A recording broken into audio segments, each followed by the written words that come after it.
ESPN welcomes you to a special presentation of the United Football League on ABC.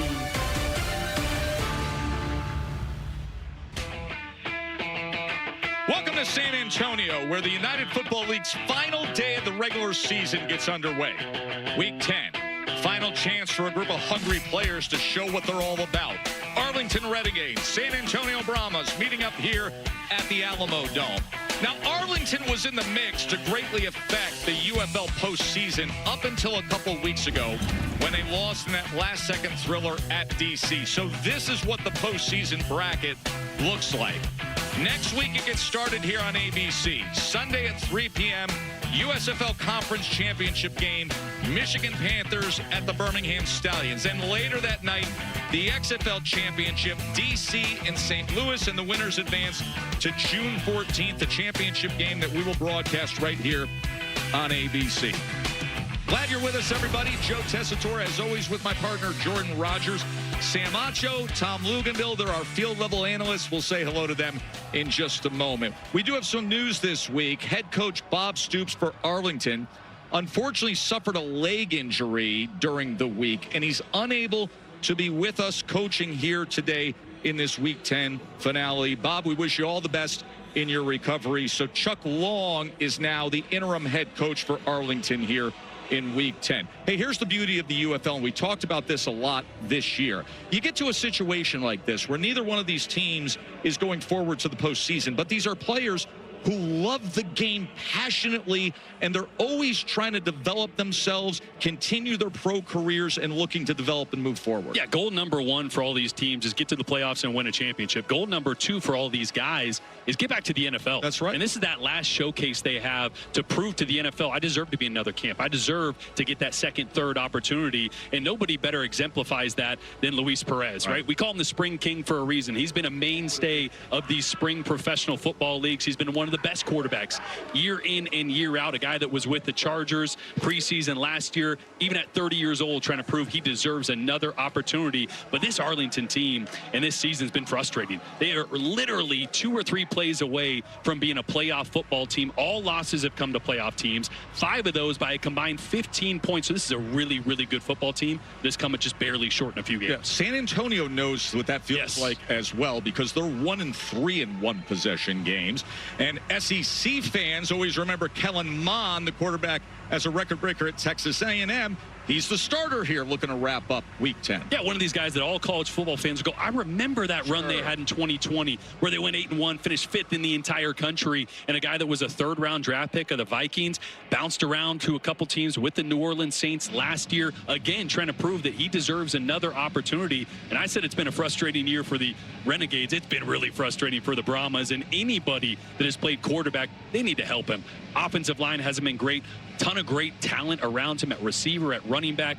Defense just hasn't kept them in games like they did last year. Hungry players looking to continue to develop, not the only reason to watch this game. Aaron Dolan, our betting analyst, you can get some action today here in Week 10. Where are your eyes? That you can, guys. So Arlington right now is a 7-point road favorite, and the public is liking them. 81% of the money is coming in on the Renegades to cover today on ESPN Bet. But take a look at that total at 41.5.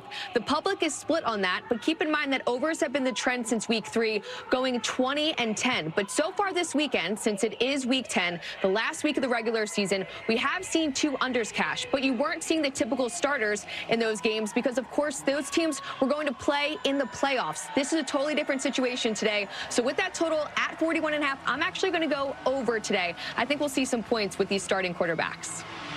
I like that. Means we'll have an entertaining game, and we'll give you some of the highlights of what's been happening around the UFL here in Week 10 at halftime. To the field we go. Our field-level analyst is Tom Luganville, who's with Arlington today. Tom. Thank you very much. Their test, Luis Perez. Listen, the season didn't end the way you want to, but you've got one more to go. What is the will and temperament of this team to win today, and why is that so important?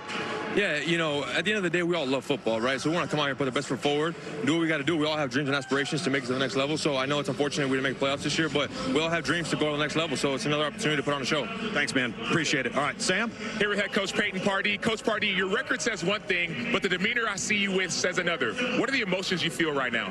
Man, I'm just really excited. You know, really grateful for another opportunity. I feel really blessed to be in this position. I love this football team. I love this league, and I'm excited to see our guys go to work today. Awesome. Thanks so much, Coach. Thank you. 28-year-old head coach Peyton Pardee. Head coach Wade Phillips took a leave of absence back in mid-April for personal reasons, and Peyton, the youngest head coach in the modern era of professional football. San Antonio 1-8 on the year. Arlington 4-5. But you mentioned it earlier. Arlington has had 6 one-possession games, and they went 1-5. This is a team that easily could have been in the postseason. No doubt. 1-point losses to Birmingham and Michigan, 2 playoff teams. They beat St. Louis by a couple touchdowns, then lost to them. It's been an up-and-down year for the Arlington Renegades, but definitely a team that is playoff caliber despite not making an appearance next week in the playoffs. Aiden Price takes it out to the 25-yard line as San Antonio elected to defer. So Luis Perez, the spring king, the well-traveled veteran of pro football in the springtime and among the leaders in the league this year, last year, everywhere he's been, he just does his thing, Jordan.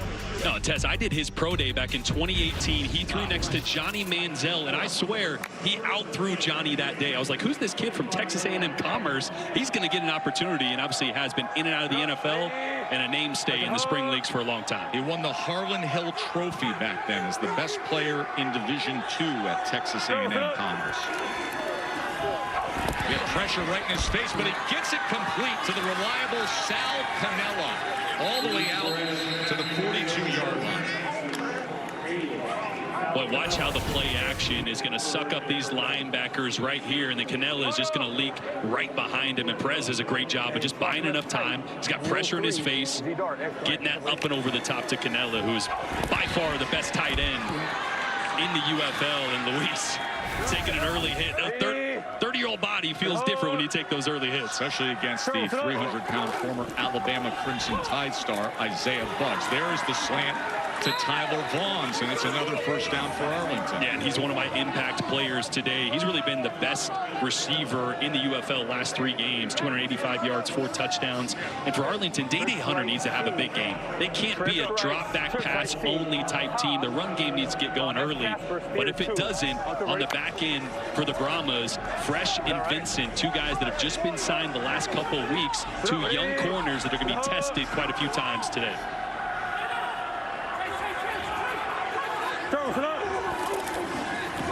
Perez on the RPO gets it to Peyton, and Peyton makes his way out of bounds near the 40-yard lines. A little shake-up with the Arlington Renegades up front. Alex Akingbulu is going to get the start at right tackle, the Fresno State product, making his 2nd start of the season, moving things around a little bit. Ricky Lee at left tackle, one of the best in the UFL. And because Luis Perez is not a mobile guy, a lot more pressure on this offensive line to give him a clean pocket so he can operate. Perez is 3 for 3 to open up this game.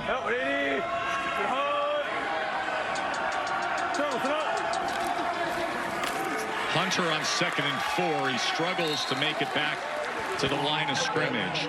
Chuck Long is acting as both the offensive coordinator and head coach today. 11 Burnett. 6 Dixie Wright. 51 5-1 F choice X go Y climb Z curl. 6 Dixie Wright. 51 F choice X go Y climb Z curl. 6 Dixie Wright. 51 F choice Y climb X go Z curl. Gotta go.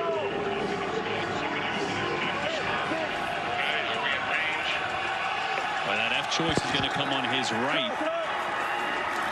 3rd down and 5. Perez gets it complete for a first down, connecting with Deontay Burnett. Yeah, he goes the opposite way to Deontay Burnett in the slot. Going to come out working on this guy right here is the guy Perez has his eyes on. He blitzes. That's you place it with a little quick Omaha route and out route. That safety doesn't have enough time to get there. It's a veteran read at the line of scrimmage by Luis Perez. That's the first drop back, guys, that we've seen as well. I talked to Luis Perez prior to the game. He said we want to give the influence of the run as often as we can with our passing game, and that's what they've done so far with the exception of that play. Play action on first down, and it's Canelo again, and a stiff arm, and still on his feet inside the 20-yard line. And Perez, look, ball is not touching the field. Yeah, same play as I think the first of the ball game. Watch this run fake, how it's going to suck up both linebackers, and then again, Canelo is just going to find, Canelo's going to find that soft spot right behind the linebackers. To Luke's point, everything's been play action early here. Everyone knows they want to establish the run, but they're going to keep getting those linebackers to suck up and hitting that void right behind them.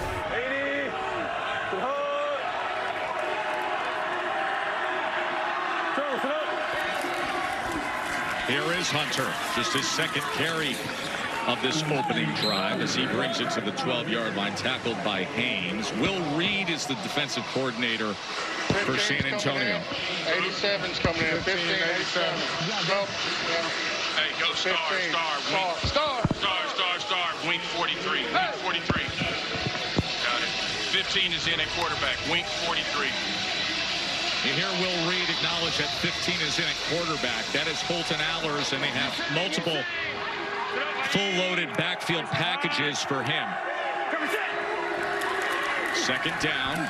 He's going to pitch it to the outside. Ball is loose. The ball is loose. And San Antonio recovers.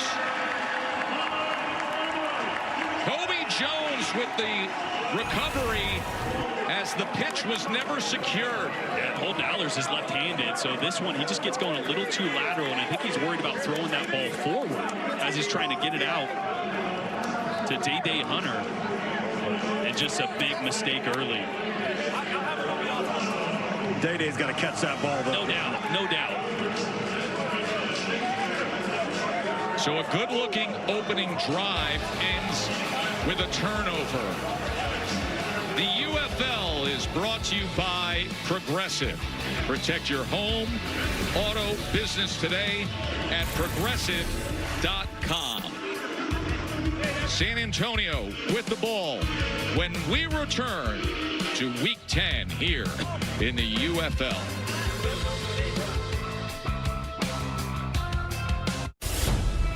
Get your tickets for the UFL Conference Championship games presented by New Era. It's all happening on Sunday, June 8th, as teams battle it out for their spot in the UFL Championship game. Don't miss a second of the action. Tickets are available today. Get yours at Ticketmaster.com/UFL.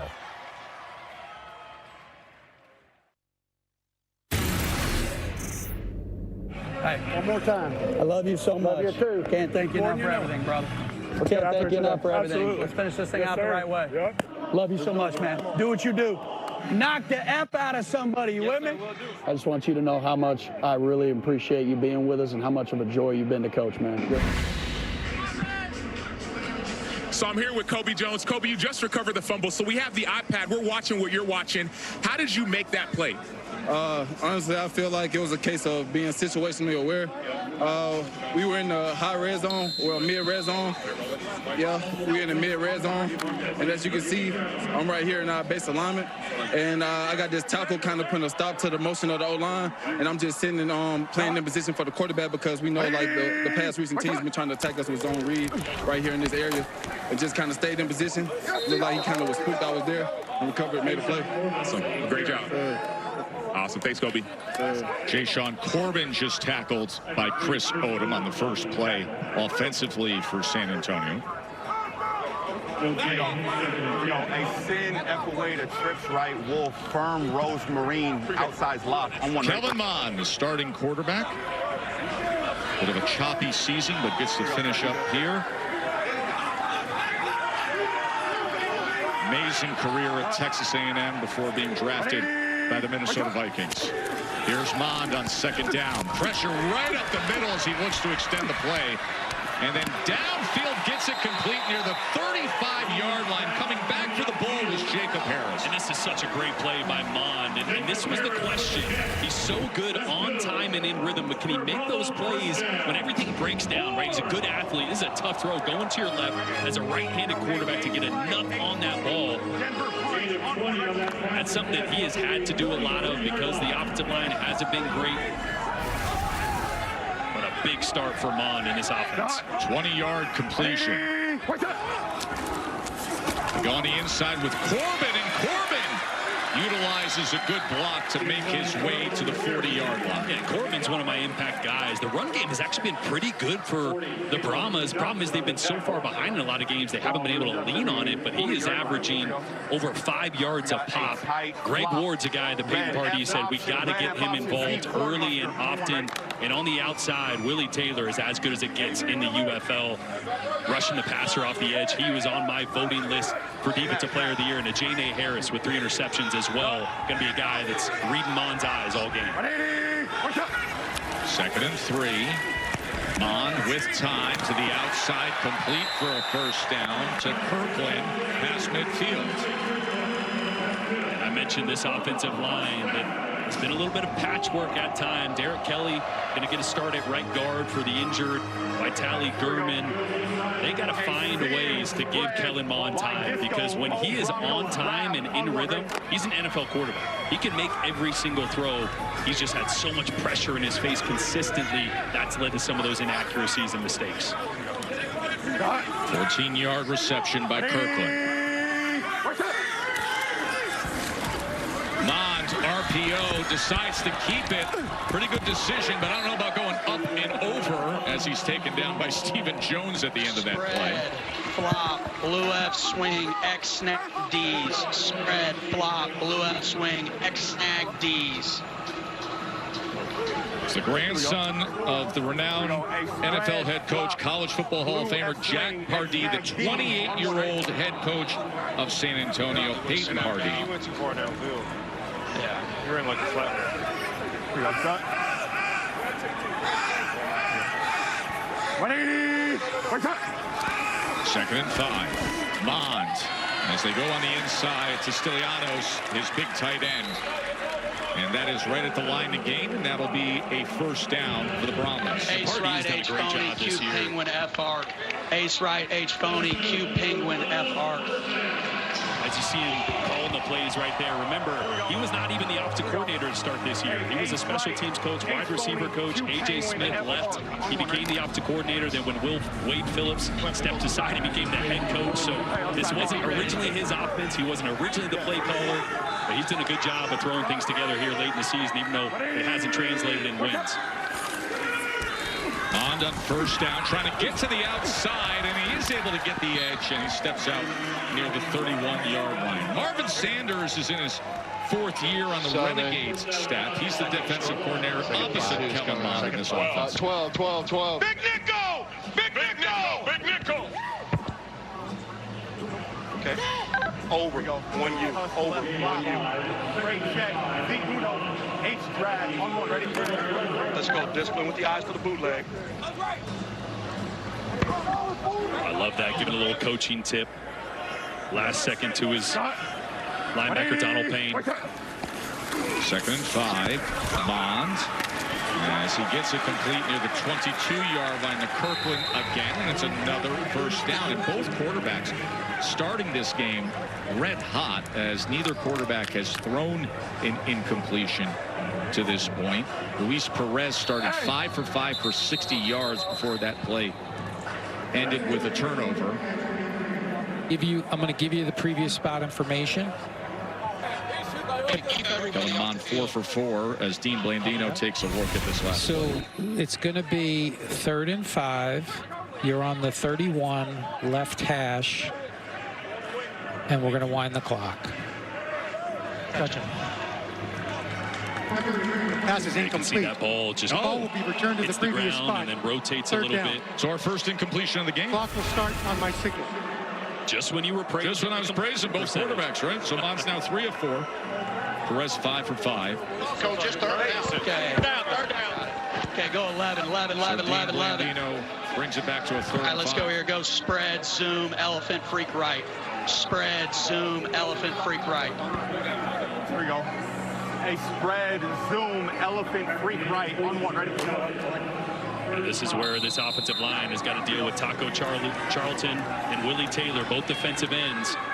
There's Taco, there's Taylor, one of the best in the UFL. You got to block those guys to give them on time. Yeah, money 46, money 46. 3rd and 5 for Mons. Gets it to Corbin out of the backfield. Corbin with ease picks up the 1st down. Well, it's a great job of putting Corbin on the left, so his linebacker Payne's going to have to guard him from there. You bring him all the way across that traffic. Creates a natural little rub route. Great call on 3rd down, because then you take those good defensive ends out of the picture. That's one thing Party wanted to do, is play this game early on the perimeter. Get those great pass rushers running laterally, get them tired. Don't let them pin their ears back and come after Mons. 11-yard reception. 1st down, San Antonio. Corbin on the outside, patiently waiting for those blocks and able to gain just over 2 yards. Caleb Johnson on the tackle for Arlington. League average is 54% in the red zone. We'll see touchdown percentage for San Antonio is 42%. Here we go. A bunch left, wide disco, red check slow. Red check slow, all right. Z shallow, on 1, ready? Let's go, send the motion.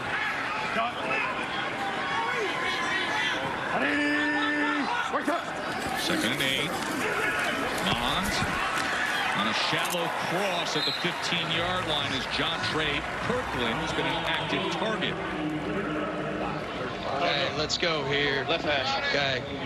Let's go tight, flop, blue F wheel, X wall. Tight, flop, blue F wheel, X wall. Okay. Put bodies on it. Let's go. Orange. 4 read. Orange. 4 read. Sorry, I'm talking. I didn't think the microphone's on. Shut up. I'll shut up. You hear that F wheel? That would be the slot receiver right there. 12th play of this long drive after the fumble recovery.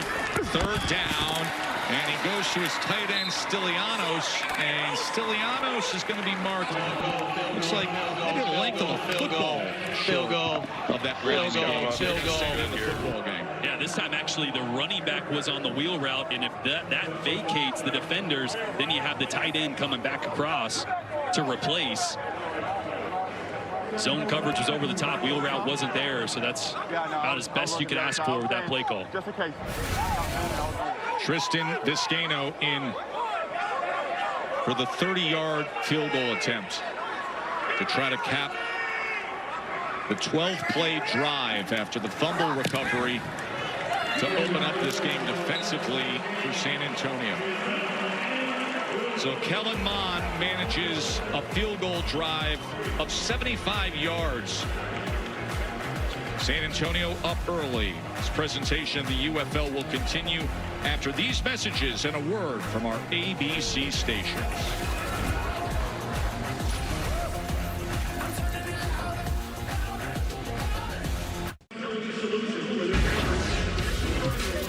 Arlington Renegades looking to wrap up their season. Of course, their head coach is Bob Stoops, national champion. His great career at Oklahoma, then an XFL champion with Arlington. Unfortunately, Bob Stoops suffered a leg injury this week and is unable to be with the team here in San Antonio. So Chuck Long, longtime coach, of course, college football Hall of Famers, the interim head coach, and Luke's is down on the sidelines with defensive coordinator Marvin Sanders. Thank you, Tess. Coach, obviously that first drive, you got to feel for one another a little bit there. They pulled the ball a few times with the quarterback, moved the launch point with the quarterback. What adjustments do you need to make? Well, that's one thing, you know, Kellen Mond, he's a great athlete, so we know he can move. So we got to make sure we do our job to keep him in the pocket. We had a chance down in that second down, but he showed his ability. So we just got to make sure we play our responsibility and make sure we understand where he's going to be at. All right, thanks, Coach. Thank you. Tess, just so you know, part of the protocol for Arlington today, Chuck Long will make the decisions up from the booth. Marvin Sanders, the defensive coordinator, will have the red flag for challenges. Yeah, it's interesting how they have to deal with that today. With Coach Stoops unable to be here, we hope he has a speedy recovery. Chuck Long stays up in the booth, the former San Diego State head coach, the College Hall of Famer, the offensive coordinator for Bob Stoops. We get an idea of how Stoops got that injury. I think we need a little more details on the injury report. I just hope he's back to business pretty soon. Was he racing a mascot like we were a couple weeks ago? I hope not. Sam, you want, when I sense that you want a rematch so badly when I hear you come out with a comment like that. I see two mascots down here. I'm ready for a rematch. Yeah, but two of them are racehorses. I saw that. No, not the horses, not the horses.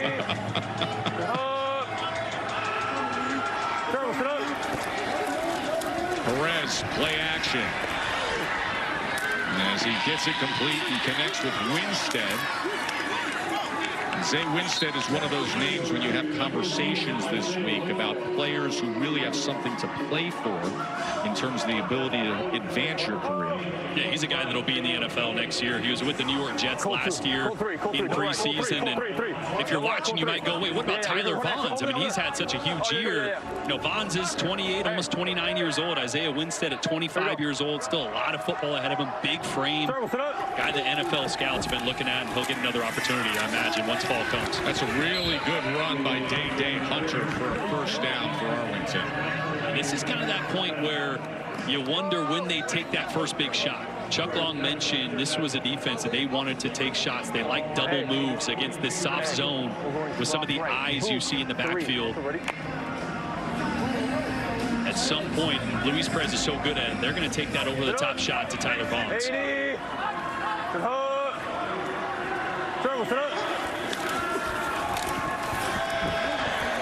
Perez, as he was looking for an option, dragging down the line of scrimmage was Seth Green, so just a yard there. Let's go 12.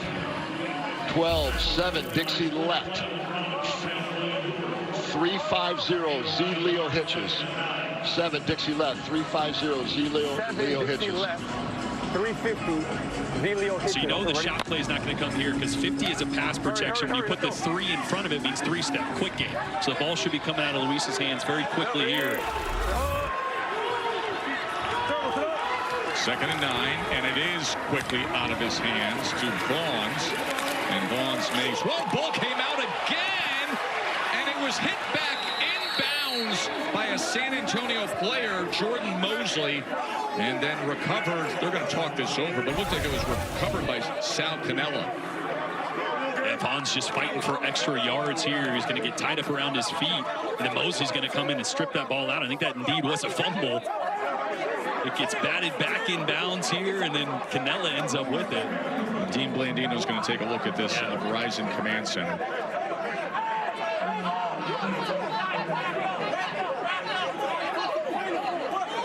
You see Jordan Mosley deciding to bat it back in, give his defense a chance. There is Dean. The ball's out in the Verizon Command Center. And the ball's in there, and then Arlington eventually recovers it. So, and we're good. It's not 4th down, so the advance is legal. He has to leave for a play, correct? Number 8. They still have the injury? Yeah, we're clear on the play. Reset the play clock to about 25. I'm good with that. And you guys are all clear on the play. Tyler Vaughns was slow to get up at the end of that play. He's being helped off by the training staff. As you heard Dan Blandino clean everything up at the end of that play. And it is indeed Arlington who retains possession, has a first down to 45 yards. I know it's early, Joe, but I'm on this sideline of San Antonio. You could feel the energy. The 2 forced fumbles in the first quarter, that means they're trying to go and take the game away and try and get a victory. You know, I love that observation, Sam, because it marries up to a lot of the conversations we've had here about the difference in a UFL game in Week 10 when you have teams that aren't playing for the postseason compared to other pro sports leagues. That's exactly what we were talking about. Hunter on the carry, and Matt breaks through the first would-be tackle and keeps his legs driving to the 42-yard line. And just to continue that point, Tess, I was walking by the locker room before the game. You could hear the energy, not just from the players, but from Coach Peyton Pardee. There's this level of let's go and get a victory and end the season on a good note, rather than let's just get out of here and roll our helmets out and leave. Double right Z move. Pass Colt 3. Z bubble deep. We got 5 seconds to the quarter. Quarter. That is the end of the first quarter. A field goal lead for San Antonio. Luis Perez is 8 for 8 for 82 yards. Week 10 of the UFL. We will return to San Antonio after this short break. This is how legends are made.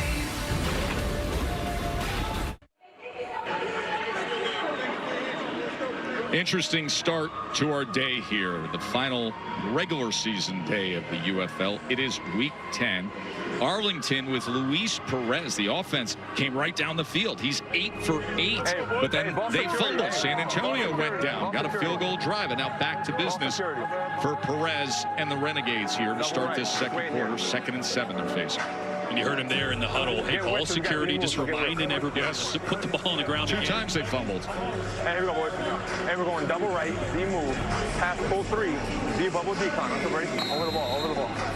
So it looks like another play-action fake that's kind of been a staple so far in this game from Chuck Long.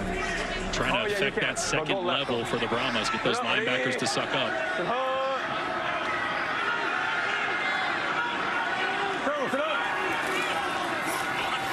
Perez going to take a shot downfield and connecting with Winstead. Boy, Winstead, again, we talked about him and potentially another NFL opportunity. Here's one of the reasons why. It's 6'3", 210, running down the sideline. Great adjustment on the back shoulder throw here by Luis Perez. This is such a good throw. And this is another reason that Perez might get another opportunity in the NFL. Just the placement of that ball, because Joseph was in great coverage. Perez is 9 for 9 for over 100 yards already. On the ball, JP, on the ball. And quick to the line. And around Peyton. Trying to wiggle his way inside the 20-yard line. Tackled by Mosley. Well, it's been a little bit of who they've had to be, right? Well, when Kalen Ballage went down, one of the best running backs in the UFL, they've been trying to manufacture rushing yards in any way possible. Misdirections, reverses. Peyton had a reverse for a touchdown last week to kind of manufacture some rushing yards. Take a little bit of pressure off the pass game and off Luis Perez's shoulders. Kalen Ballage had shoulder surgery a few weeks ago. Hope he's doing well. ATL, this is going to be a fake cadence, and Perez is going to call the play at the line of scrimmage. 50. You see there him calling the play. 2nd and 8, 4-man rush, and a flag comes down immediately as there was some movement. I'll start 75.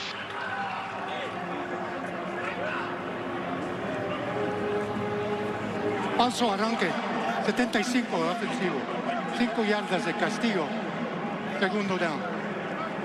Francisco Villar giving us the call in Spanish. A little false start. I love when they do that, though. I mean, Chuck Long has so much trust in his quarterback. He just has him line up, and then Perez can call any play he wants once he sees what the defense is doing. They do that more than you'd think. 2nd and 13 after the penalty. Perez looking right, and he gets it to the outside. It was just over the defender's outstretched arms and into the hands of Deontay Burnett as Hooper was trying to break on that ball. Great ball location beats great coverage any day of the week. William Hooper, who was in coverage on that play down the sideline, was all over that. There is nowhere for that ball to go. Perez puts it in the only spot just over the arms of Hooper. And that's being ruled incomplete out of bounds, so that's the first incompletion. But seriously, unbelievable arm talent we're seeing early on here from Perez. 3rd down and 13. After that, he's going to the end zone. And that is tipped away at the last second by Jordan Mosley. And a flag is down back at the 32. Personal foul, roughing the passer, 95 of the defense. 15-yard penalty with an automatic first down. Former NFL defensive lineman with the Steelers and Lions, former Nick Saban championship-winning defensive tackle Isaiah Buggs flag bearer. And he's asking for a replay of that. This is a big hit on Perez right after the ball is released. Again, any defensive guy will say, man, that's one step. I can't stop on that one step, but you got to try to lay up as much as possible, not extend those arms and add injury to insult there, or insult to injury on the hit. Jordan, I am a defensive guy. That was one step. I mean, like, all jokes aside, it wasn't helmet contact with his hands. It looked violent, but that's football. I know. That's the thing. It looked more violent than it probably was because the hands got extended a little bit.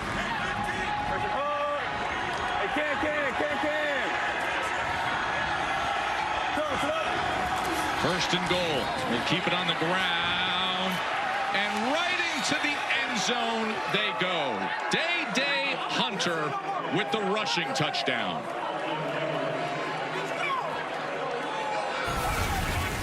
Boy, blitz is going to come from this right side, as you see. Watch the block by Marcus Minor. That's going to be what springs this rush. They run away from the blitz, and that block, Minor climbing to the second level, getting on Jordan Williams.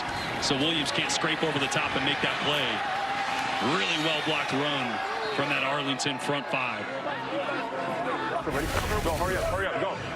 Ortho home defense conversion attempt as they will go for two. Day Hunter, who fumbled earlier, comes back and gets the rushing touchdown to open up the scoring for Arlington. We're good.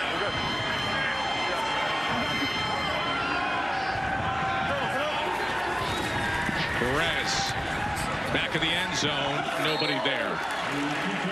Our score remains 6-3. Day Hunter is wearing the True Vision chest cam today. So you want to know what a 9-yard touchdown run looks like? This capped a 9-play, 66-yard drive. 6-3. Chuck Long, nice. Offensive coordinator, loves it. This presentation of the UFL will continue after these messages and a word from our ABC stations.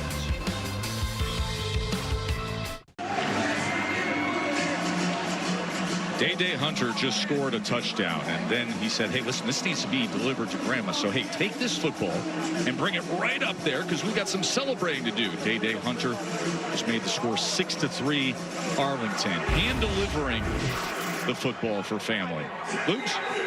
Let's have some up here in the booth with Arlington General Manager Rick Mueller, and I want to talk a little personnel with you. You've been a part of this game, part of this league now, and the National Football League for a long time.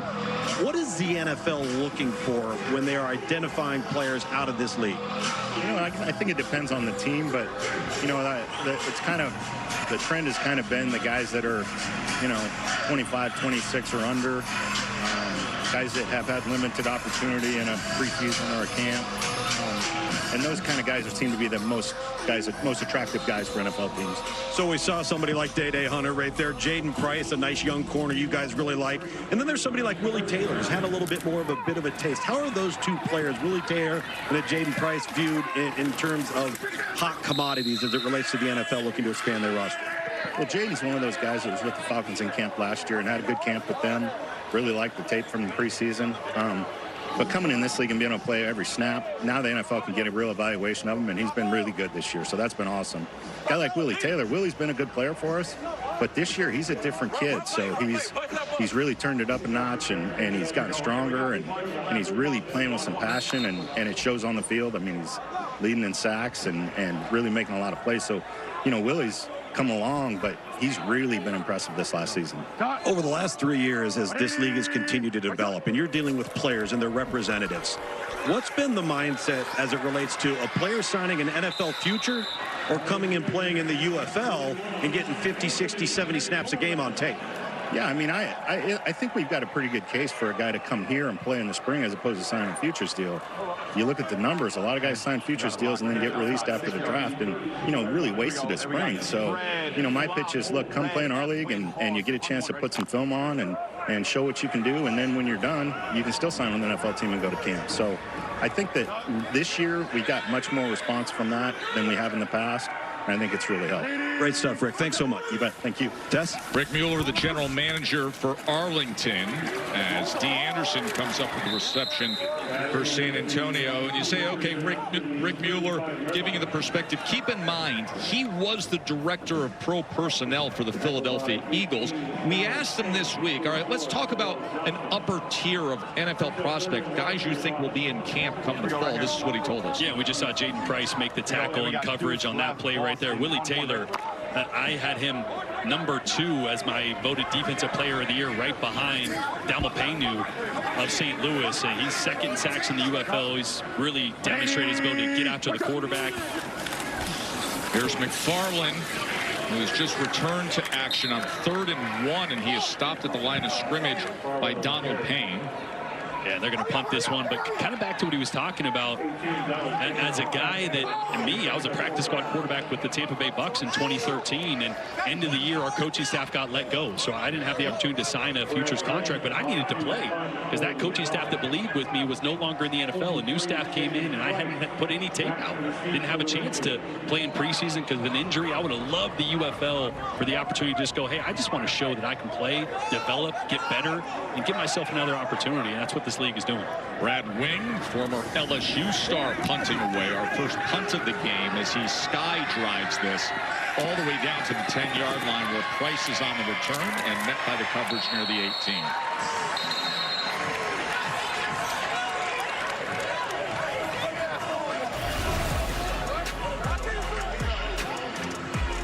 Talk about plays and getting eyeballs on you from NFL scouts. How about a top 10 play on SportsCenter? Johnson with the circus catch there.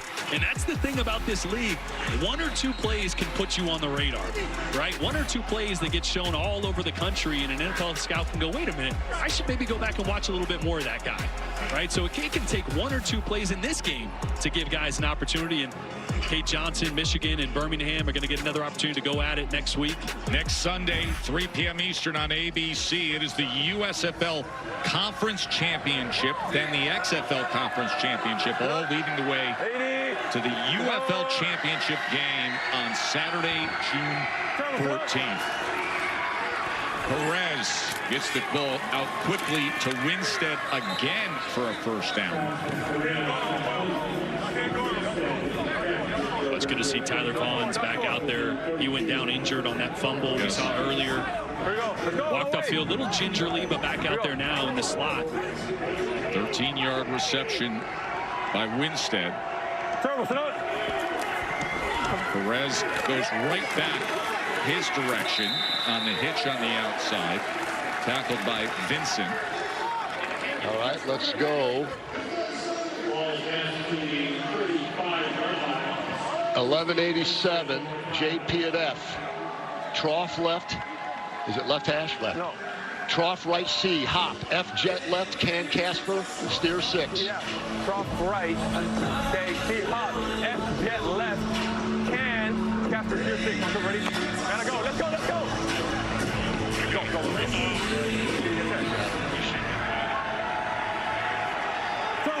2nd and 7. They go with the pop pass, jet motion with Payton. And Payton keeping his balance well past midfield.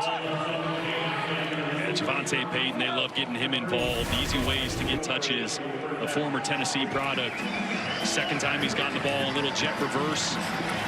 Tony Jones out there leading the way. And again, just trying to manufacture rushing yards for a team that everybody in the building knows they want to throw the football.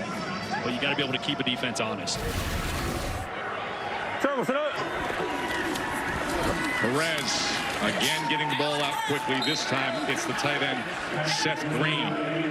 And Jordan, it's not just keeping the defense honest, it's keeping them off balance. You see there's a lot of play action, then there's the side-to-side runs, then it's a run, then it's a pass. It feels as if the field is like on this like tilts, and that's what the defense feels. They can't get a beat on what's happening. Tony Jones goes straight ahead, and in doing so, gets a first down for Arlington. No, Sam, you mentioned that in terms of keeping you off balance as a defender, and you've been through this before.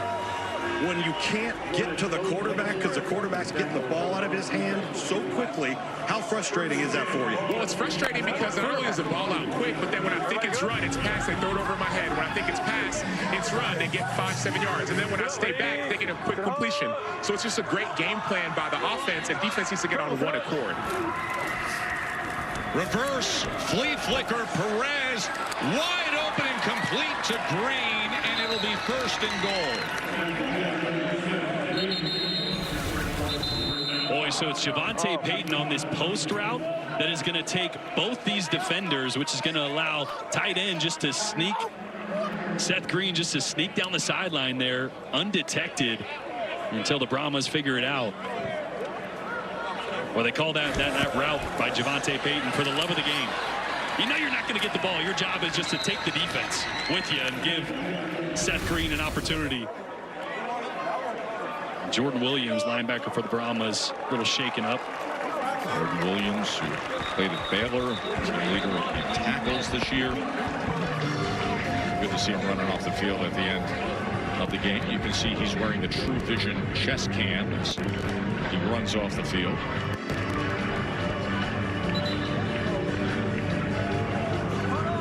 This is the area of the field that Arlington has struggled since Kalen Ballage went down. The inability to run the football inside the 10-yard line means they've had to be a drop-back pass team. A lot of teams, a lot of defenses have gone drop 8, knowing they got to throw the football, and all those passing windows start to get smaller and smaller. Let's see if they can get the run game going here inside the 10. Sit up, 80, Charles, sit up. First and goal. Perez far beyond the reach of Winningham, who's covered by Corey Mayfield Jr.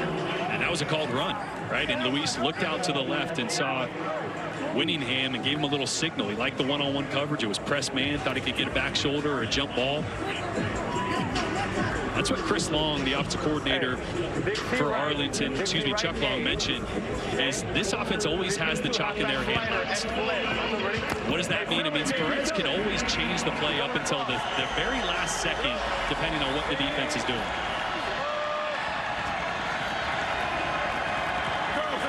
Second and goal.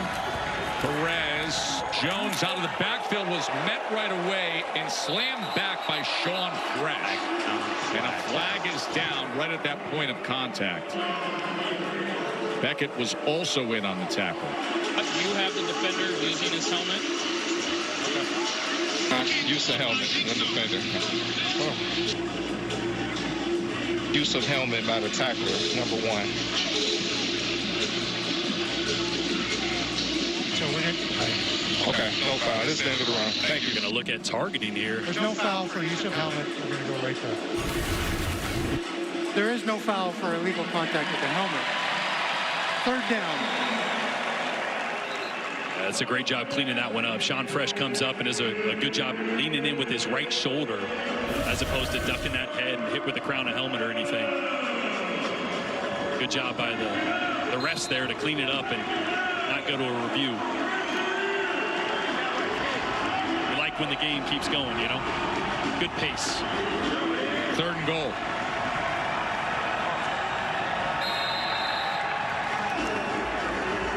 And a timeout is going to be called by Arlington. Take a break with them. 6.5 until halftime. 3-point lead for now as they're knocking on the door of that end zone.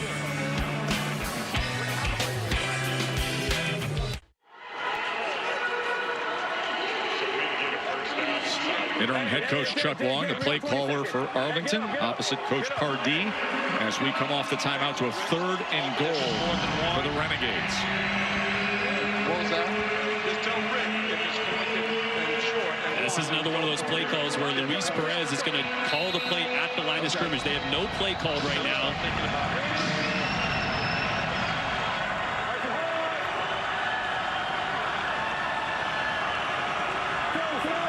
plenty of time. Oh, see the finger pointing right away. NZI, Yeah, defense 92. There. I had the same thing. 98. 92. 92 is on my side, but yes. Neutral zone infraction for 92 of the defense. 5-yard penalty. Still third down. Rashard Lawrence getting a little greedy there. But I love it by Perez. He's watching the clock. He knows he's got about 14 seconds. Like, I'm going to hard count one more time. And if they don't jump, then I'm going to change the play. And now Arlington changing things up, and Holton Allers will be in the game at quarterback. They're running quarterback. So with the penalty, you get the ball on the 2-yard line. That allows them to go with their power package with Holton Allers coming in at quarterback.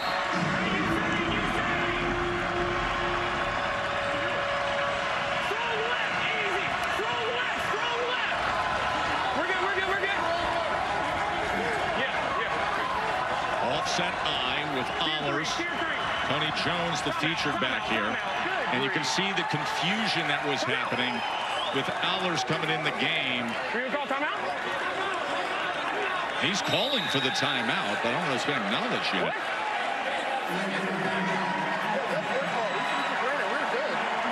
Still third down. By rule, team cannot call back-to-back timeouts. So keep in mind, they had called a timeout, then there was a penalty, then they're asking for another timeout. Now, one of those wrinkles. If we'd had a legal snap, we could trade anything. Yeah, we didn't have a legal snap because it was a dead ball penalty. It was a penalty, not a snap. It was a dead ball penalty. They never snapped it. So there's the caveat, right? In between. Yeah, even though it felt like it, right? Because you got the penalty, it felt like you ran a play. The ball wasn't snapped. We still have a dead ball. Since it was a dead ball penalty there, you can't call. So the 5 yards go in reverse, and you're back to a 3rd and goal from the 7, and that means Perez comes back in the game with a different personnel group. Sal Cannella, big tight end target there. Hey, easy. Hey, 42. Hey.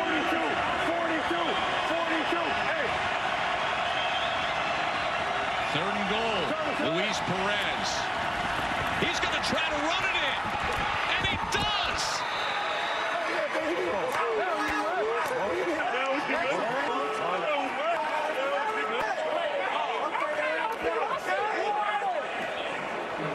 A 7-yard rushing touchdown by Perez.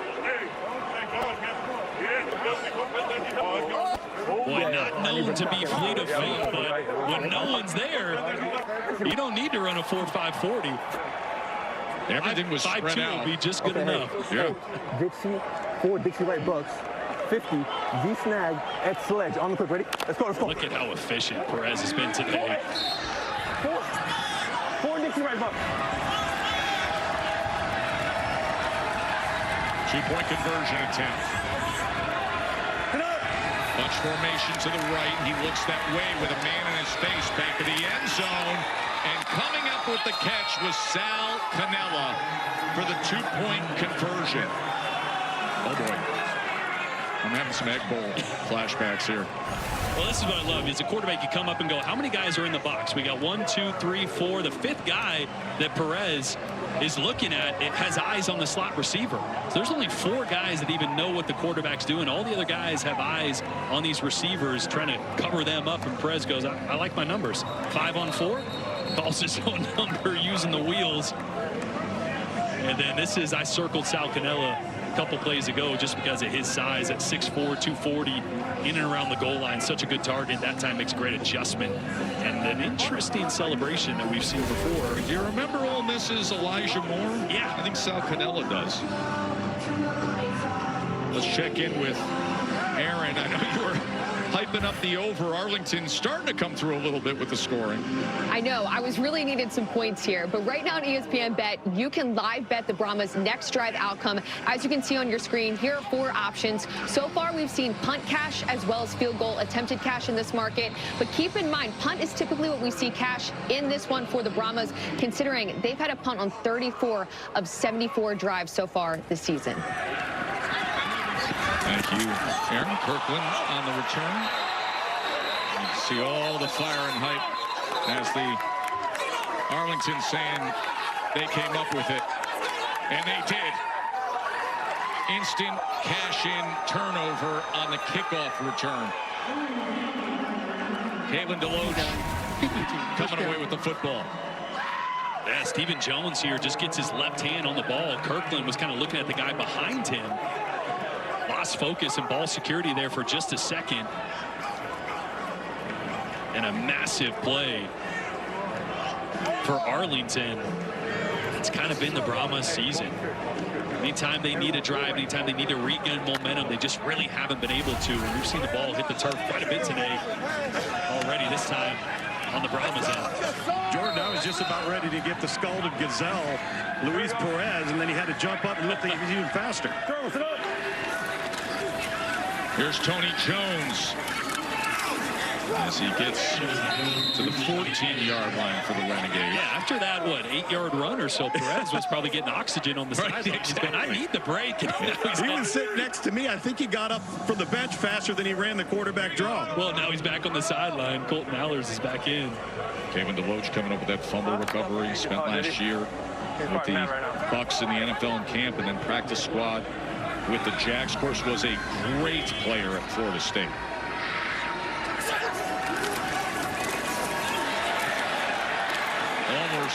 Can't do much there as he came in at quarterback. Wow. Rashad Lawrence, who was the one that jumped off sides, is going to come just blow this up. We call that crashing the mesh. Right? A lot of times a mesh where that quarterback puts it in the running back's gut causes everybody to kind of freeze. Wait, what is he going to do? Best thing to do sometimes is just go blow it up. Lawrence trying to get some redemption for that penalty he had just a few plays ago. Perez comes back in for 3rd down and 12.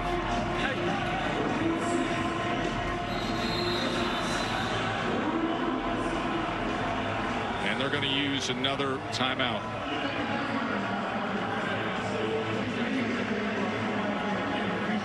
No, it's interesting, Jordan. We had a conversation this week with Chuck Long about Luis Perez. I mean, Luis Perez, this is one of the most circuitous routes of a path of a football career, through his college career, through his pro career.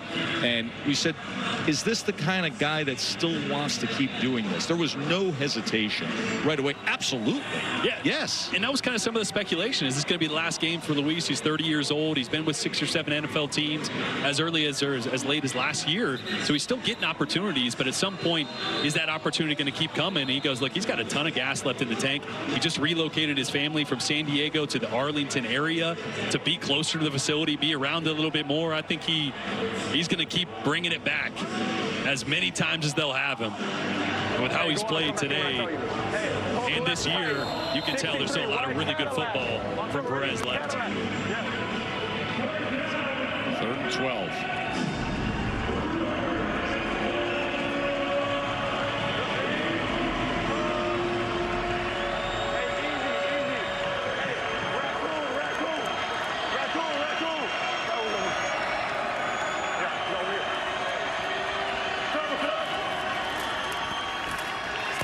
Go with the short game to Payton, and Payton is going to be tackled at the 14-yard line, so that'll make for a 4th down. As Lucas Haversick, place kicker, will trot on the field for Chuck Long, the offensive coordinator, and today the interim head coach. Once again, Bob Stoops suffered a leg injury this week, so he's been unable to be with the team and unable to be here coaching today. Wish the best for Coach Stoops. Haversick's had a really good season. 19 of 22. This from 32. As he punches it through. Another one of those players you hear about, hey, could be in an NFL training camp, on an NFL roster come the fall. So many of the specialists in this league you can say that about. 17-3 Arlington. There is the 28-year-old head coach, Peyton Pardee. Of course, he comes from great coaching pedigree. His grandfather, Jack Pardee, longtime NFL head coach, junction boy at Texas A&M, played in the NFL, coached in the NFL, is in the College Football Hall of Fame, was the head coach for the Houston Oilers. Then Jim Kelly was his quarterback when he was the head coach of the Houston Gamblers, the USFL's Houston Gamblers, a young Jim Kelly with a run-and-shoot offense. How about that backfield they had, too? Jim Kelly, Flutie was there at one point, Herschel Walker. Well, New Jersey Generals, yeah. Sean Fresh on the return. Ball's out again. I mean, back-to-back kickoff returns where San Antonio has fumbled, but this time they're able to recover it. As that was Jalen Elliott who was there on special teams with the fumble recovery. Wow, almost identical to what we saw to Kirkland last time.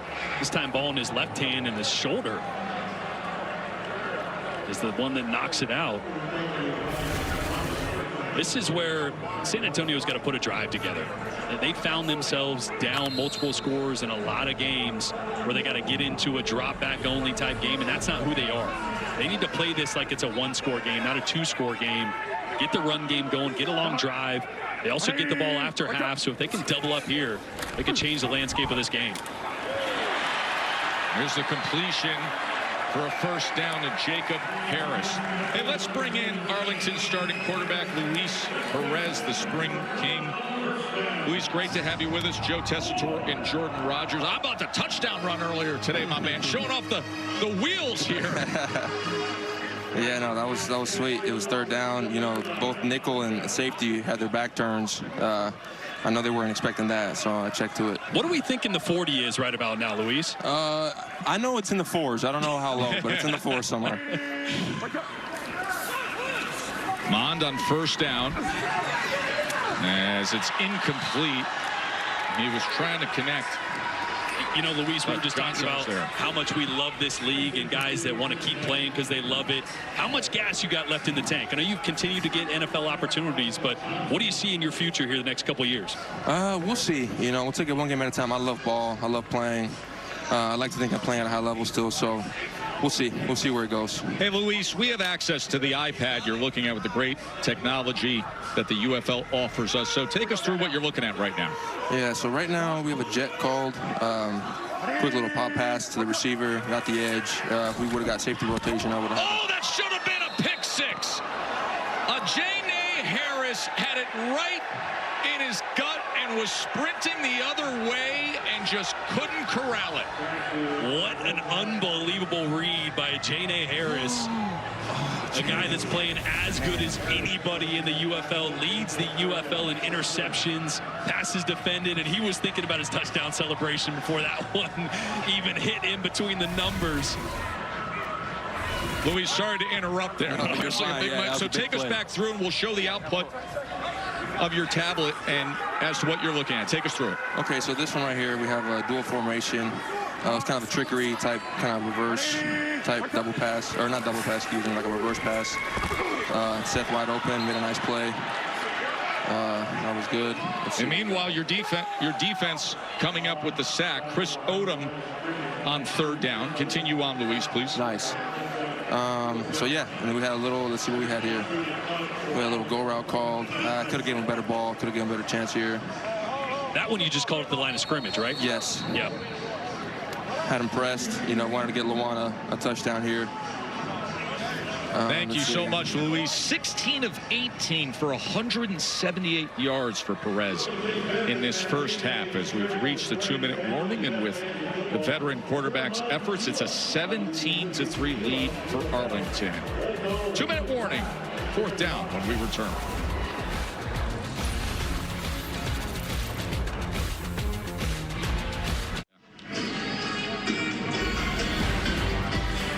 We got two winner-go-home games in OKC. Tennessee, UCLA, Oregon, Oklahoma. Tennessee, UCLA is coming up next on ABC.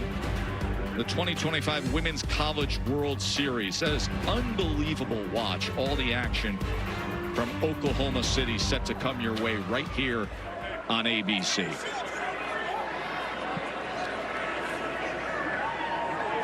I'll tell you, for someone who made a living at one point throwing the football overhand, I do not understand how those girls get so much velocity on the ball.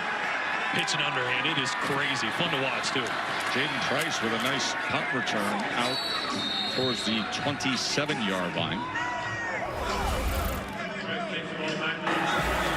Well, Luis Perez has been dealing 6 or 7 different receivers every time the Brahmas have brought pressure. The ball's been out quick. When they don't bring pressure, he finds the green grass, and the ball location downfield has been impeccable. He's frustrating his Brahmas defense. And then, hey, he said, I asked him, what's the 40 time? He said, well, it's 4 something. And I don't care if it's 4.99. That's all he needed on that one. His father, a former pro soccer player in Mexico. He was great at bowling when he was a teenager and then learned how to play quarterback watching YouTube. And now the longtime spring king of pro football as they go with the delay to Hunter. And Hunter able to keep that leg drive going as a penalty flag comes down as he finishes up near the 30-yard line. Personal foul. You know, his quarterbacks are always good bowlers. Do you believe that? So we're going to attack, we're going to go 15 I regularly had a 230, 240 in me. Did you watch the PBA tour? 90 is your number. No, 90. Personal foul, face mask. For 90 of the defense. 15-yard penalty, you add it to the end of the play with an automatic first down. Did you have bowling nights with you and your brothers growing up? Yeah, you know, we hit the bowling alley every, couple months. See the face mask here. Hey, Jordan, you know how they say 90 is your number? 90 is your number for the face mask? 90 is your number for bowling. I agree with you, Shane. 90 is your number. 90 is Are you Roy Munson or are you Big Earn? Hey, all I know is I can bowl. Hey, you just give me a couple nice bumpers, and I'm rolling 300. A couple bumpers. Even with the bumpers, you ain't bowling. So Luis Perez, a big-time bowler. I mean, this guy was outstanding. He considered turning pro as a pro bowler. Of course, a pro quarterback is where life took him as he connects with Canelo. Like, are you to the point where you understand, like, bowling vernacular and jargon? Do I know what a strike and a spare is? Do I know what about a turkey, a double in a row? Come on, a pocket, a split. You understand that kind of stuff? I don't know what a pocket is. Okay. And he bowling what about that? 7-10 split. Y'all are haters. I'm going to film it and show you. He's an AI. Snap. Ball start. 66, the offense. 5-yard penalty, the second down. We're getting closer to Jordan's number. 66. Oh, listen, if we took if we go to a bowling alley this afternoon with Perez and Jordan, I think we would have to handicap. I'd have to get Aaron Dolan involved here, but we would have to handicap that thing. I can't even imagine the gap in score. 80 that would be there. He would have a clean game. He would have no open frames. You would be a mess.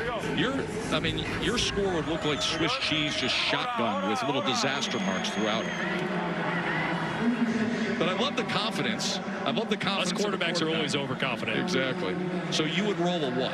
Give me the number. You'd roll a what? I mean, I'm walking off the bus at 220. It's got no shot. All day, every day. Zero chance. Hold on. That's the longest up there. All right, here we go. 62. Here we go. Luis Perez says, the reason I went to football is I said to myself, I can still bowl when I'm 50 years old. I can't play football when I'm 50. Here he is on 2nd and 10, and a great strike to Sal Canelo. First down, Arlington. Boy, watch how wide these safeties are in a cover 2 look. And Perez is going to get Canelo right down the middle. All he's got to worry about is that middle linebacker, Tavante Beckett. And put it right over the top of Beckett on that one. 22 yards.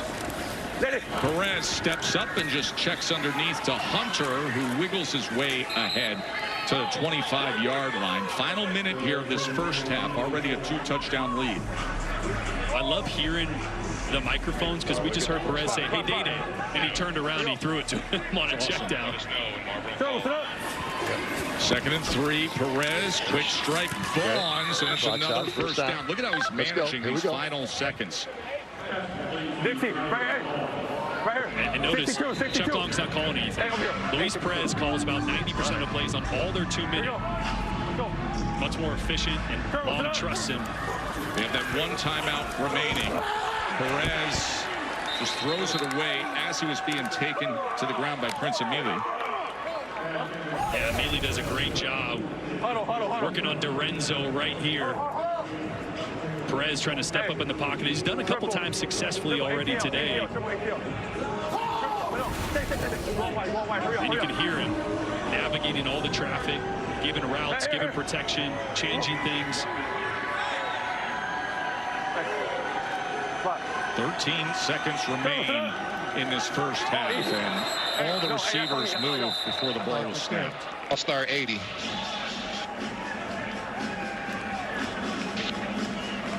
While the clock was stopped, false start.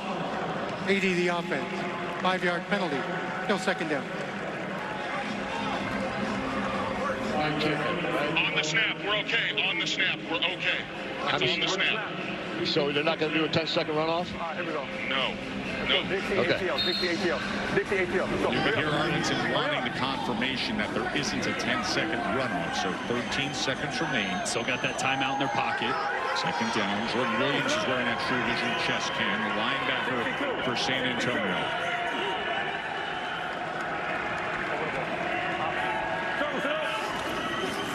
Here's Perez. Final seconds of the first half. Remember, they still have that one timeout as he gets it to Day Hunter. Clock stops with 7 seconds. Beckett with the tackle. Just a great job of not forcing it downfield where you didn't need to. Had a couple routes going towards the end zone. You got a field goal in your back pocket. Just check it down, pick up a couple more yards, make it a little easier.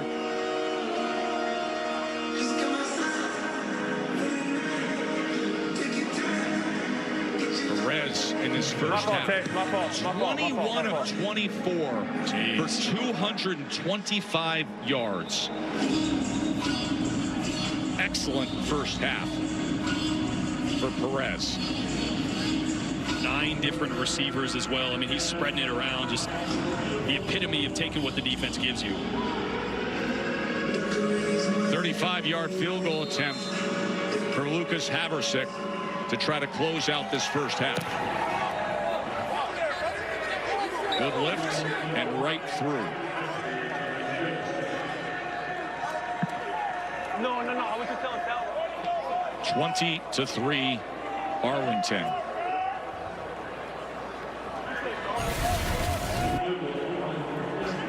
Haversick, field goal attempt. Kicker who has talked about the brotherhood of this locker room and spends a lot of time together, playing video games, hanging out. That brings him such confidence, and with that, he has had an outstanding season as he adds to this Arlington lead. The kicking talent, you already mentioned it, is exceptional. When you think about it, it's only 32 NFL teams. There's only 32 starting kickers in the world that play in the NFL. So if you're top 50 in the world, you're going to fall at some point in this league. And so you got a lot of talent. Rodrigo Blankenship, a guy that's going to get another NFL opportunity. There's no doubt about that. No doubt. He's been exceptional all year.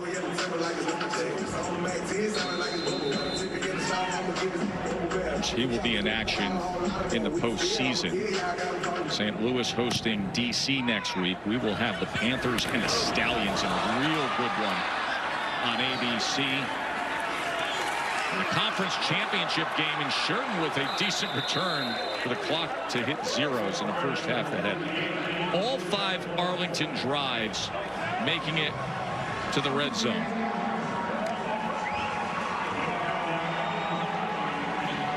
Day Hunter had the rushing touchdown. Of course, Perez himself had a rushing touchdown. The star quarterback for Arlington. 21 of 24, 225 yards in that first half.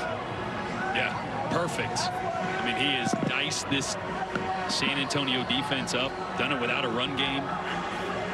And they're playing like a team that was so close to a playoff berth. 20-3, Arlington looking to close out the season on a high note. We'll give you highlights from around the UFL Week 10 when we come back to San Antonio.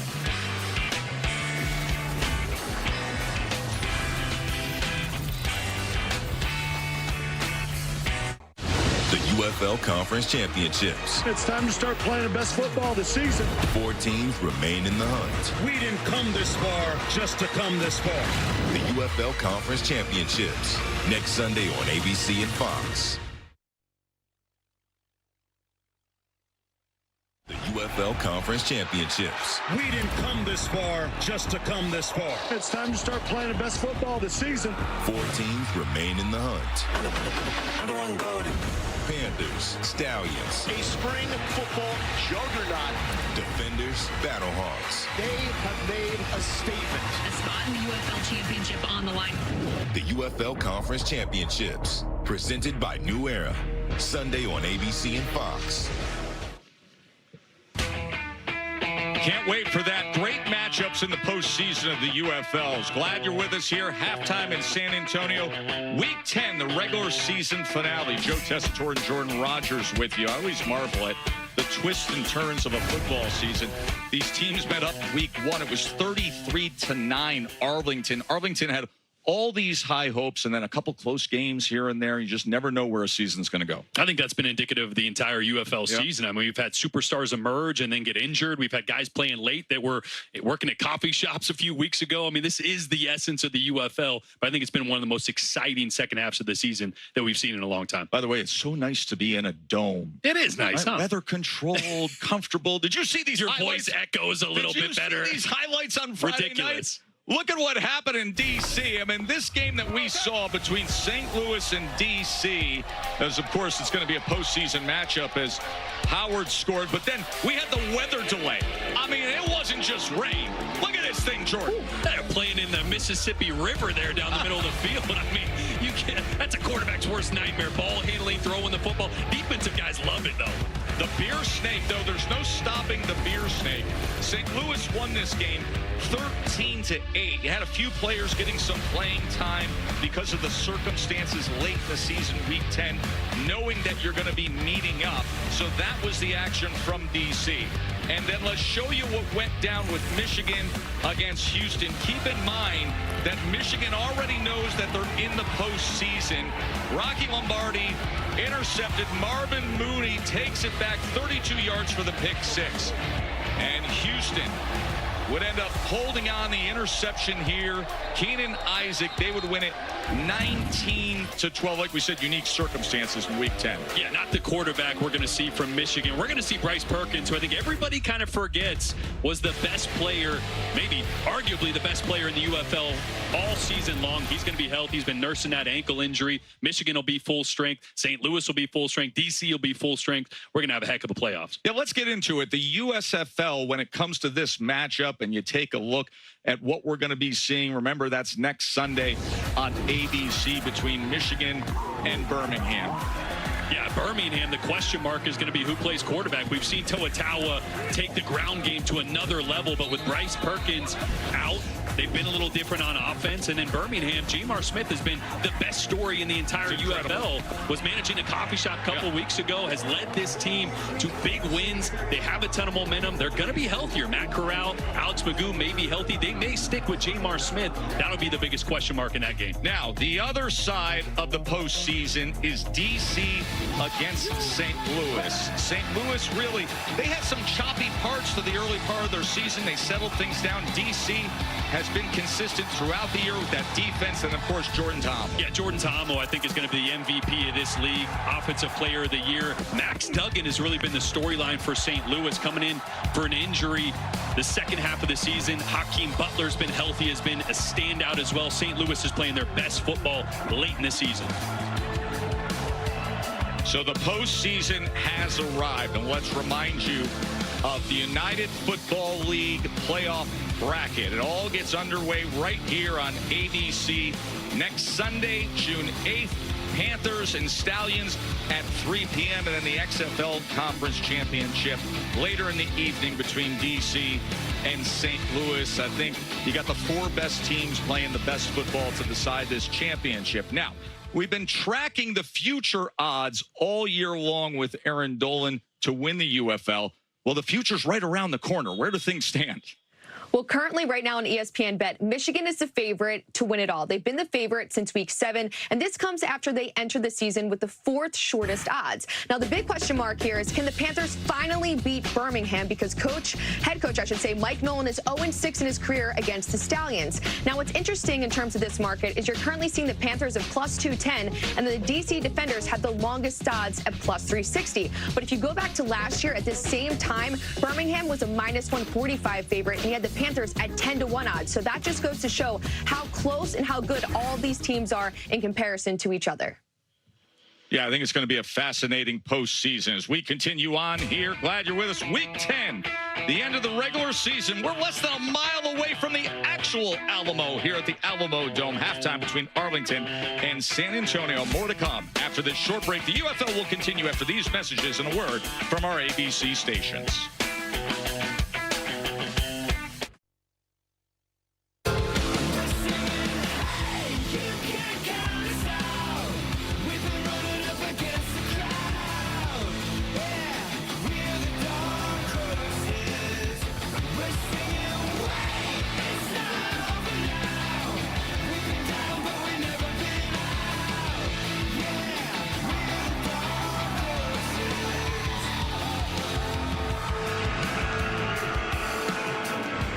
Arlington Renegades out in front 20-3 as we are inside the Alamo Dome here in San Antonio. Luis Perez with a touchdown run, rare for him. Excellent passing in the first half, and Day Hunter with a touchdown run as well. Let's get to the field with Tom Luganville. Well, thank you, Tess. I think coming out in the second half here for Arlington, defensively, they got to take away the first read. Take away Kellen Mond's first throw, make him go to his second and third progression. Hopefully, you'll then get some pressure.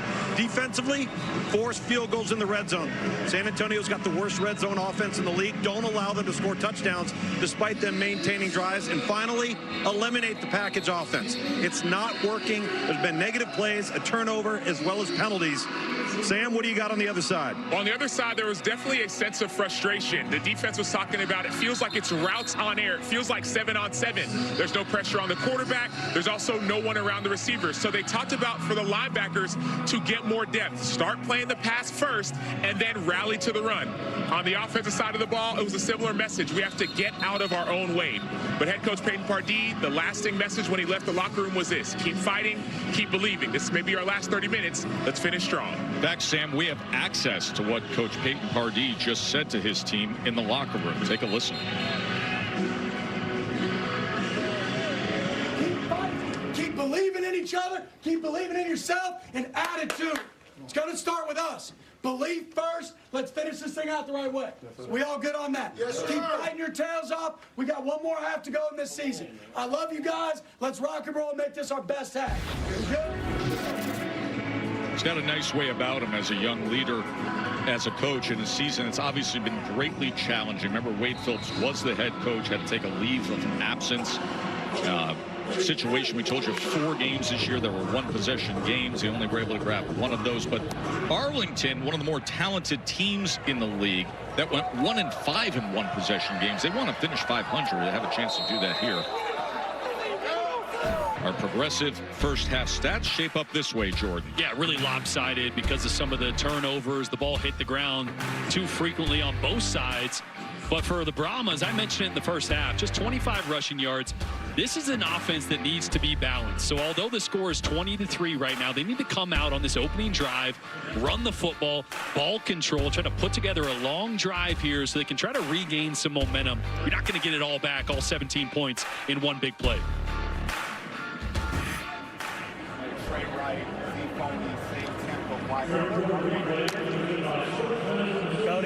Pardee, the offensive play caller for San Antonio, as well as being the head coach. Who's the Z? Yeah. The Hunt. What's up? Start off with Corbin on the ground, former Florida State Seminole star running back, tackled by Stars and Payne. Meanwhile, Marvin Sanders, the defensive coordinator for Arlington. Let's go for the draw. Number 1 defense in the UFL is playing like it. Trips left, firm, blue F2, white stick, on 1, ready? Hey! It's a pass, though. Be patient. Be patient for a second. It's a pass. Second down. Mond with a man trying to take him down. And he had no choice there as Johnson was right on top of him.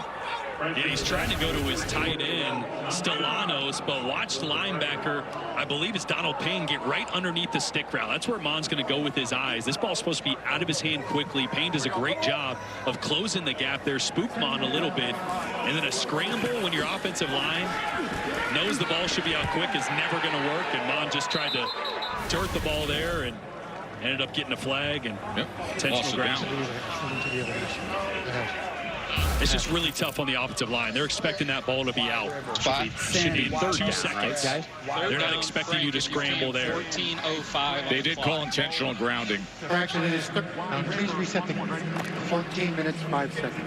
Okay, well, then we better get Tristan ready.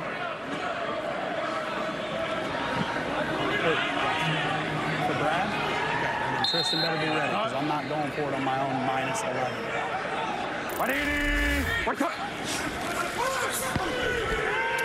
They go with the tunnel screen that Ward is able to make the most of. Greg Ward Jr., former star quarterback at Houston, pro receiver now.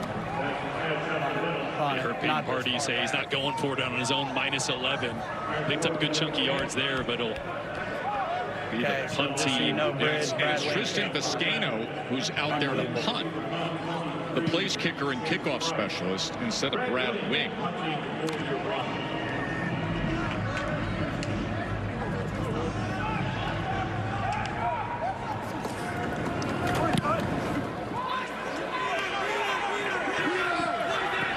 And it actually takes a fortunate bounce as San Antonio had to turn to their place kicker there to punt the ball away.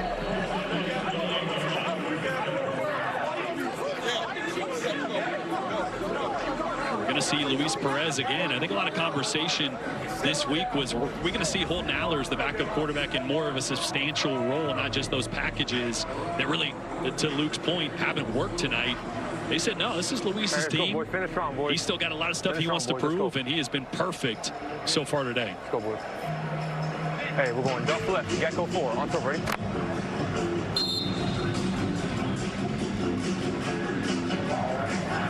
So we just heard that Brad Wing, the starting punter, is dealing with a hamstring, and that is why Viscano came in to punt. Hunter trying to work his way ahead for a gain of just 2 yards. Jordan Williams, leading tackler. Dixie Pacer 7, tempo. There's Chuck Long, play caller. Hey. Let's go, let's go, let's go.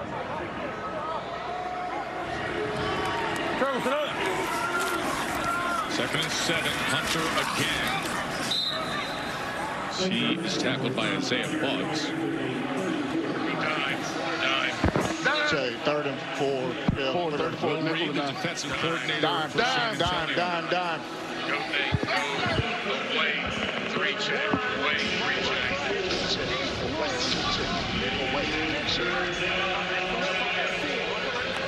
See if Will Reed dials up some pressure here to try to force the issue. Doesn't look like they're going to. They're going to play coverage here on 3rd and medium. Perez on 3rd down. Ran for a touchdown earlier. This is a little more of what we're used to seeing with Luis Perez as a runner. Yeah, this is not a slide. It's not a, he just threw up the white flag. Yeah, the guy surrendered. It's a crumble, yeah. a pre-tackle crumble. It's a smart man. You know, I felt it when I hit my 30s. You know, the body just doesn't respond to even yard work, let alone getting hit by 300-pounders. It looks like a slinky. I see you on Instagram posting a lot of your home improvement yard work. Oh, yeah, I do a lot. Oh, yeah. I'm a DIY kind of guy. I can see you being a DIY. Overconfident. Feel like I can do everything, even though we know that based on your bowling hype. You know what I learned quickly? What's that? Don't pour your own concrete. Pay somebody to do that. Yeah, that can go south really quickly. Sean Fresh on the return out to the 25. got to let the stuff set. You have to know the right chemistry to it. The humidity, all of it. We'll get more into Jordan pouring concrete when we return here to San Antonio.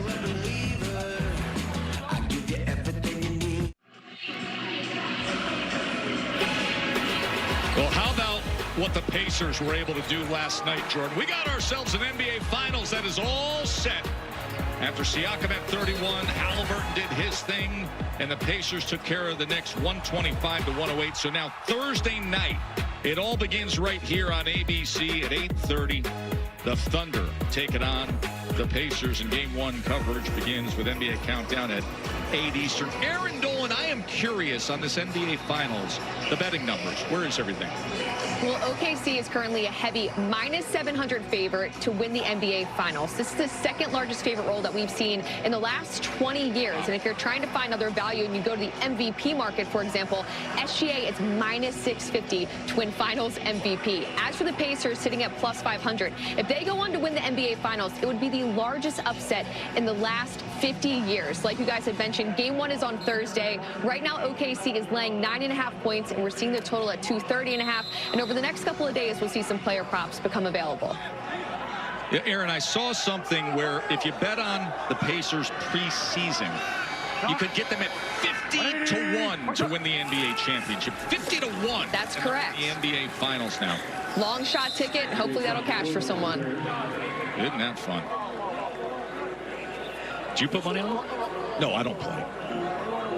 Of course, I don't do that sort of thing. If I go to Saratoga in the summertime, maybe I'll play a little here and there. Right, H jet sweep, Boston, H lead, or F lead on 1 ready. I don't know why you'd make that assumption then.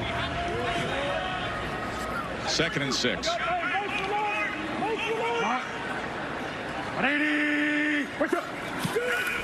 A tap pass on the jet motion award, and the flag comes down at the end. Flag down.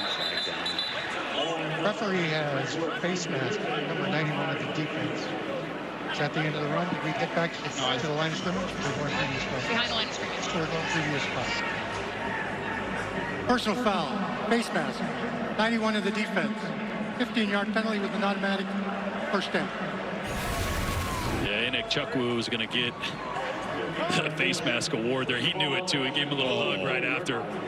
He's got that hand caught. You know, that's the first touch for Greg Ward, though. And Peyton Pardee told us when we talked to him this week, we got to get him involved a lot and early. The former quarterback at Houston has played a ton of NFL football, 40 games in his career over a handful of years, and just haven't been able to get him touches here in this game. And really haven't had a ton of offensive plays in general.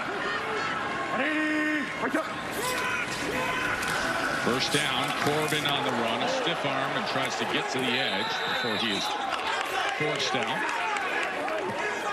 And a strong career at Florida State. Go wide bunch right, Denver stare, key 1, X, and wide bunch right, Denver stare, key 1, X slant. Here we go. A wide bunch right, Denver stare, Z key 1 on 1 ready. Jake, you got a 3-step slant. Edie, you got a key. Oh, God. Look at the box. Hey, go to 18. 2nd and 5. Corbin breaks free as he dives his way towards the 30-yard line. Watch Sam Tecklenburg, the center. He's going to help out with this block and then climb to the 2nd level to get Donald Payne. That's a great job by the savvy center. Another guy who played a lot of NFL football in his career. 17 games played with Panthers. Played college at Baylor under Matt Rule. Corbin again! Spinning his way towards the 16, and only the 2nd time that San Antonio's been in Arlington territory today. Yeah, this is who they've needed to be, right? They need to get the run game going so they can RPO off it, they can quick game off it. And a really good job Peyton Pardee has this drive of staying disciplined, using tempo to try to wear down this Arlington defense. And see the wrist wrap of Corbin coming loose. He's not doing rhythmic gymnastics. That's his tape job on his right hand coming loose there after the 13-yard run. Mons, he keeps it and dives ahead to the 13.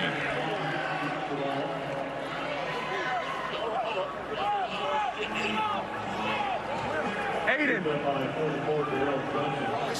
12.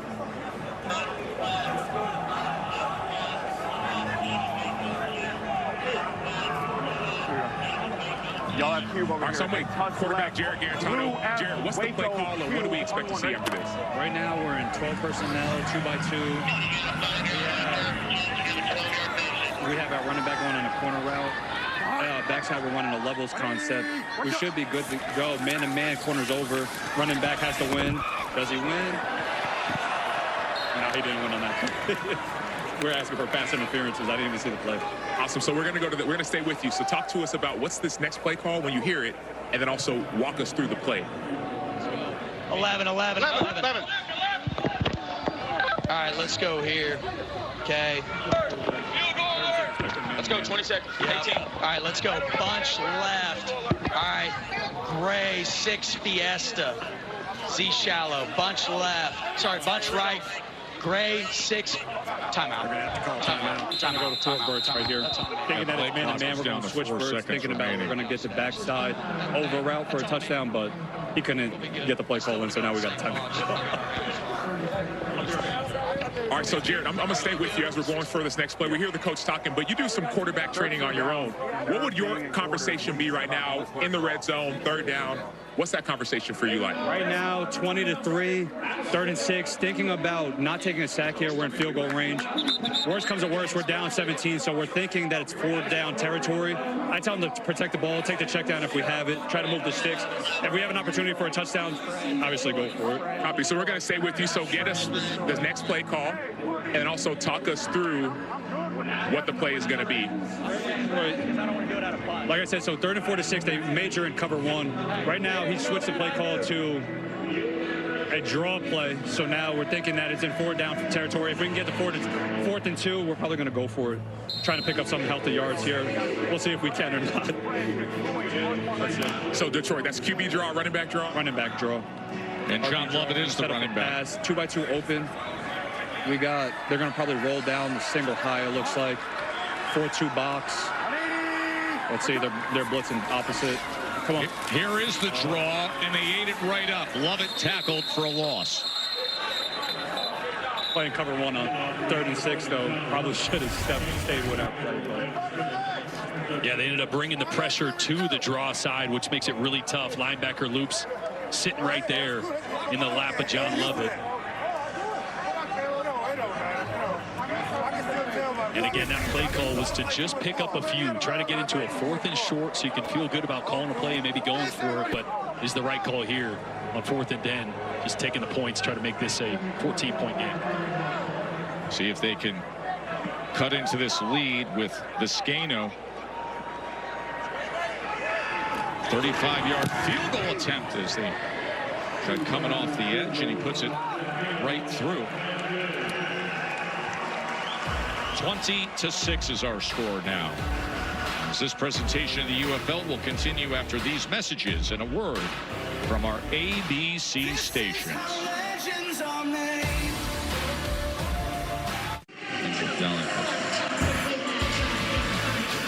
Hey, we're just a couple weeks away. The UFL Championship presented by Underdog. Saturday night, June 14th, right here on ABC at 8 p.m. Eastern. And it was announced this week. Special performance at halftime, the Black Moon. You can go to UFL.com/tickets as they start just $29. We got a good conference championships next week, and the Black Moods performing live on ABC at halftime of the UFL Championship presented by Underdog. I could have seen you being the lead singer of a band. You just have that way about you, that presence, that look. You like the Black Moods? Oh, yeah, I'm an axe man. I slap the bass a little bit, too. Josh Kennedy, Chico Diaz, Jordan Hoffman, members of the Black Moods. Maybe you and JoJo should do like a duo, a duet. I can play an instrument. Actually, I can't, but singing is definitely not my strong suit. JoJo surely can sing. She's very talented. She thinks she can. Thanks.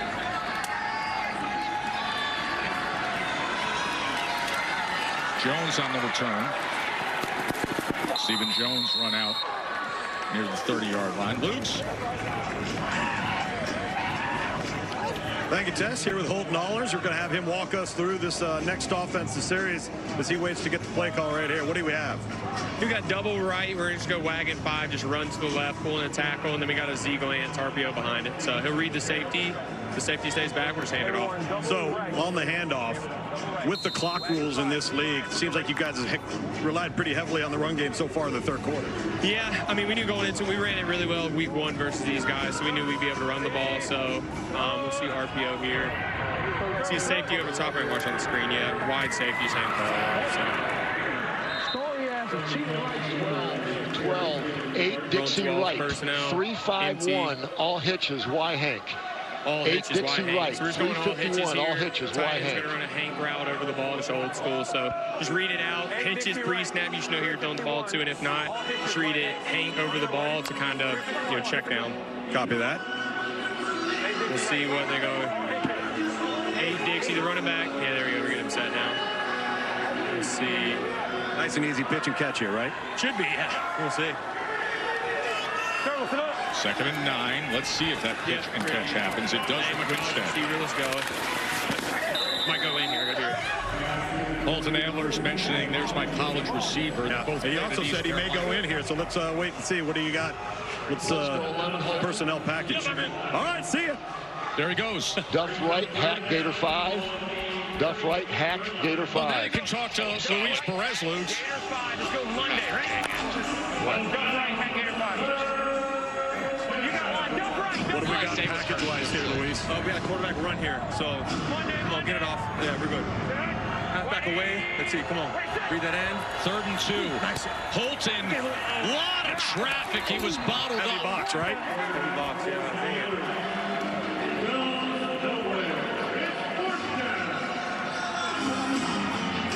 Boy, Rashard Lawrence once again just blew this one up right down the A-gap. If not, there is a big lane there. If Lawrence isn't right in Aller's face, that could have been a big play. Guys, what did I tell you about the package offense? Exactly. Too many negatives, guys. They're having such success with their base package. Doesn't seem to make a lot of sense to me right now. Well, it's predictable, right? They don't throw the football out of it very often at all. Allers did have a touchdown pass last week, but it was on like the 1 or 2 yard line. More of a gimmick. Heavy run out of that. They stack the box. Just really tough to find lanes. Marquette King, veteran NFL punter, with a knuckler downfield.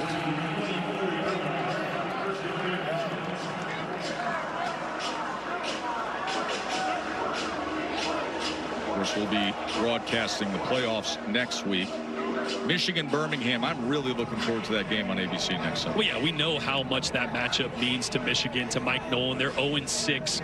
Last game was close, but they didn't have Bryce Perkins. Michigan is going to have one of the best players in the UFL back and healthy. That game is going to be completely different than what we saw a couple weeks ago. It's interesting that we've had all 4 teams locked in for a few weeks now, and the mindset and the approach that you have to take of managing the end of the season, knowing that you're already in. This is the bracket for the UFL playoffs. Yeah, well, for that example, Bryce Perkins, he's been healthy to play, but, when you sit for a couple weeks, you still had that same juice. DC rested Jordan Ta'amu last week, so how these guys respond after a week off or a few weeks off is going to be really interesting. Well, and the familiarity, too, guys, right? Yeah. I mean, they played each other each of the last 2 weeks, all 4 of those teams.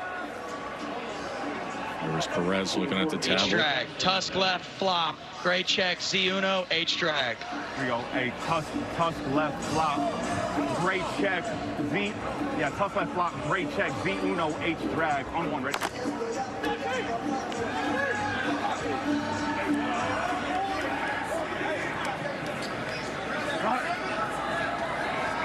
Ready, wake up.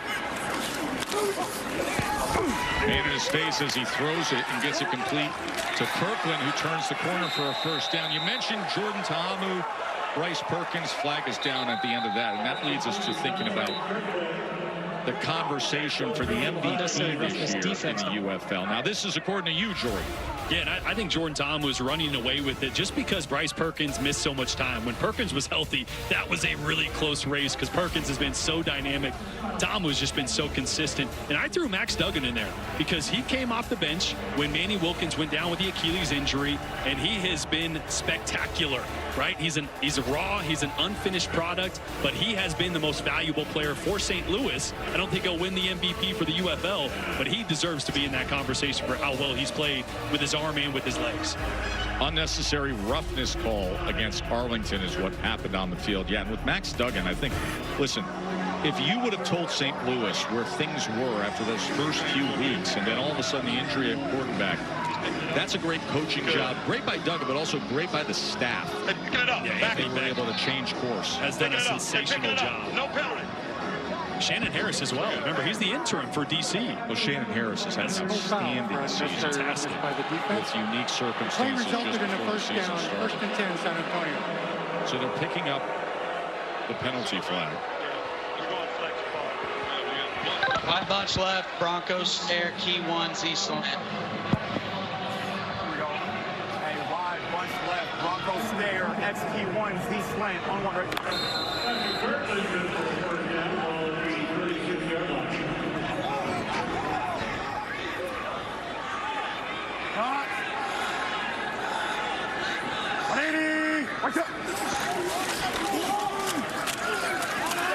Love it.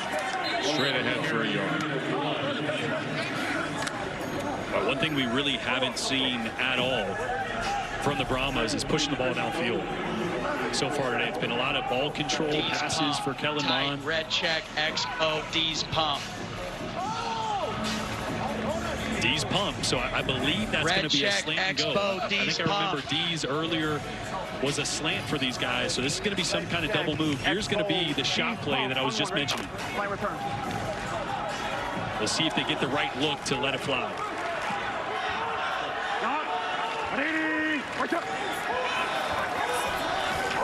Mon being chased back and then has to go across the grain and just get it underneath to love it, who was met immediately. Yeah, pocket just broke down there for Mond. Safety was over the top of the double move, didn't have anything, did a good job of just trying to make something out of nothing.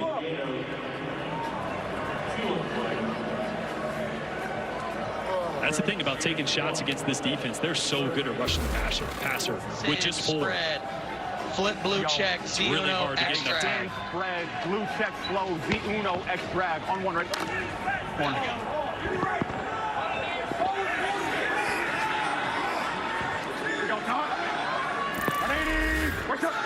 Third down and 8. A-gap pressure gets picked up by the running back. And it'll be 4th down.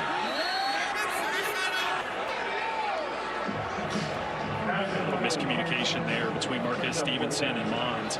You saw him kind of mouth there. It was man press, which as a quarterback, when you got man press, you're thinking a go route. If you had that off zone or bail coverage, that's when he'd turn up on that stop route. So just not on the same page on that 3rd down shot play. There's been some frustration on the sideline between Stevenson and some of the coaching staff of, okay, give them the correct play call and run the right route. Vizcaino is forced into action as a punter and hits an umbrella punt that's fielded at the 26-yard line by Price. And Price returns it to the 35. Let's bring in Aaron. What are you tracking, Aaron? Well, you can currently live bet the Renegades' next drive outcome. You got 4 options, and they've been really filling up the stat sheet for today. All 4 of these options have cashed at least once. Now, we didn't see a punt in the first half, but we have seen 2 in the second half of this game. And keep in mind, Arlington, that offense has been getting hot over the last 4 weeks with 11 total touchdowns. So again, this is available right now to live bet on ESPN Bet. First 5 Arlington drives all reached the red zone. And 20 points put up all in that first half. Last couple drives have been 3 and outs if you're thinking about what Aaron put forth.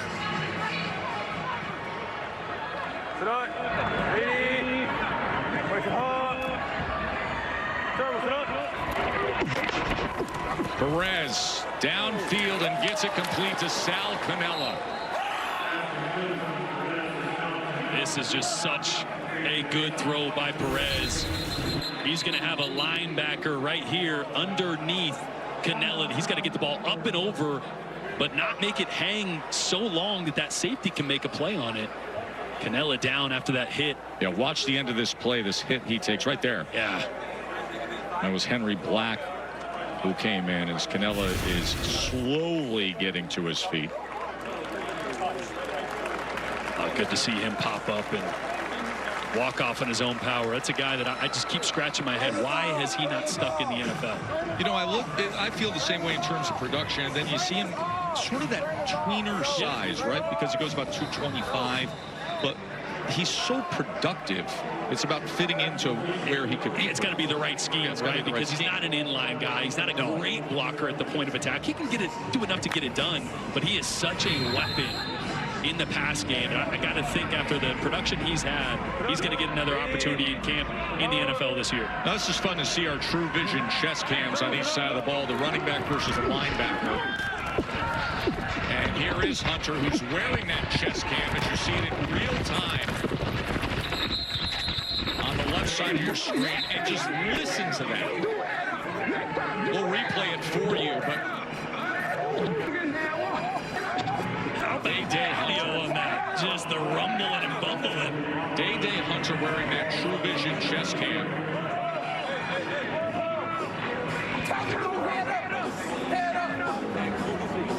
Hey, run, JP. Go for right off.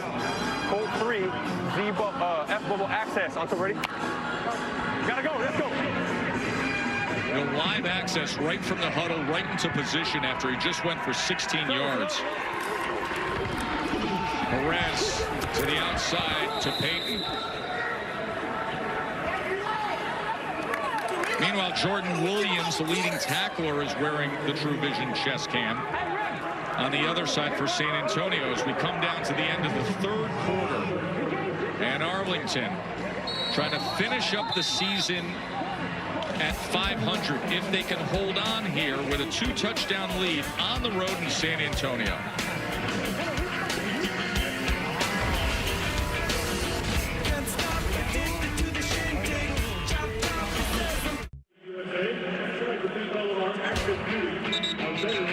Well, that's a real Brahma right there. We got the San Antonio Brahmas here, and then somebody on the crew went out and shot this. Freddie Clow is amazing, our ops producer, who, by the way, is going on an incredible vacation. We thank him for his service over the course of the last 10 weeks. But that's the real deal right there. The very unique breed of American beef cattle originating in India and then imported to the UK and South America and then North America. I mean, that's a real deal right there. Wow, I had no idea you had such extensive knowledge. I study this stuff all the time.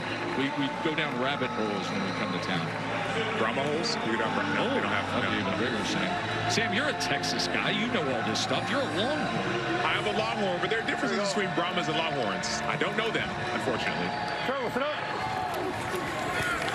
Perez trying to open up this fourth quarter with a strike to the end zone, but Sean Fresh had coverage on Tyler Vaughns. Yeah, really the first vertical shot here to Tyler Vaughns. That back shoulder connection has been so good. This time Perez trying to put it over the top, just over the shoulder of Sean Fresh in great position there. And I mean, Vaughns still almost came down with it.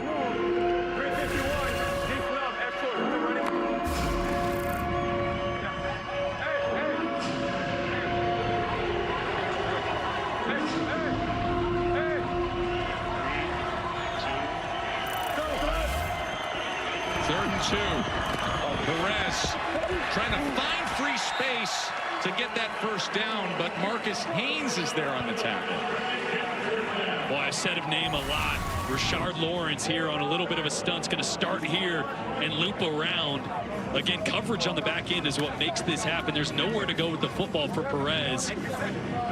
Again, Lawrence provides that pressure, and anytime you're going up against Perez, you just want to make him move, right? For Bryce Perkins, you don't want to give him that lane to take off and run. For Perez, you want to move him off his spot, let the rest of your team rally for the tackle. That's exactly what they did there.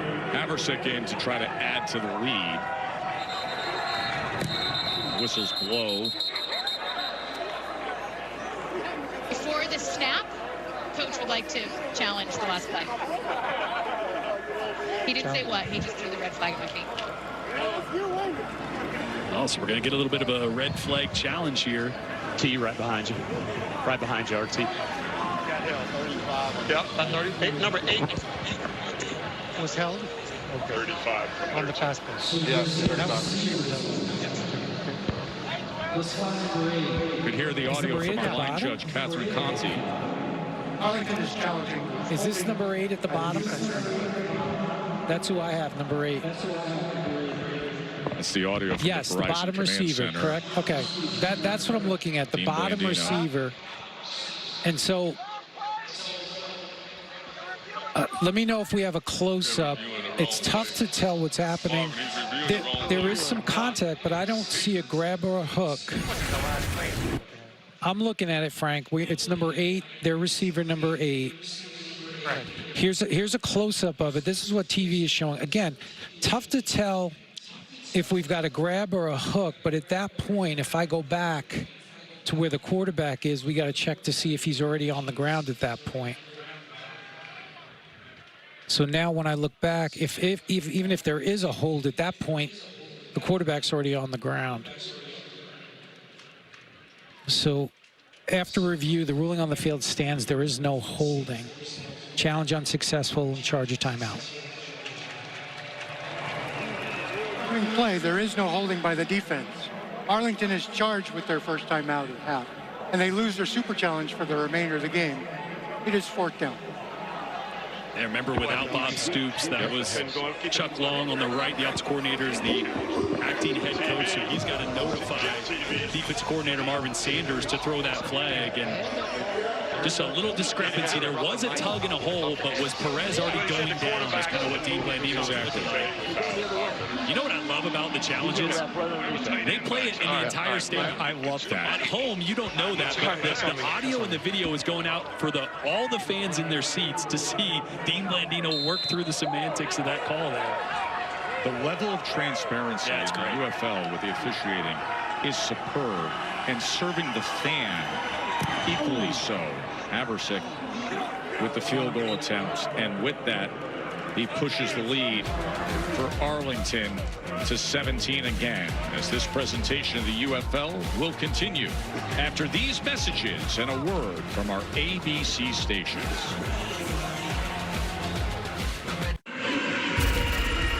Arlington up 23-6 as we look at game flow, brought to you by Progressive. Yeah, it's been the Luis Perez show with Day-Day Hunter mixed in there. You see the touchdown run early to get him on the board.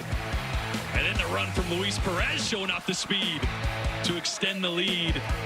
His efficiency as a thrower today has been on absolute display. And there's the Brahmas closing the lead to 14 before Arlington extended it back.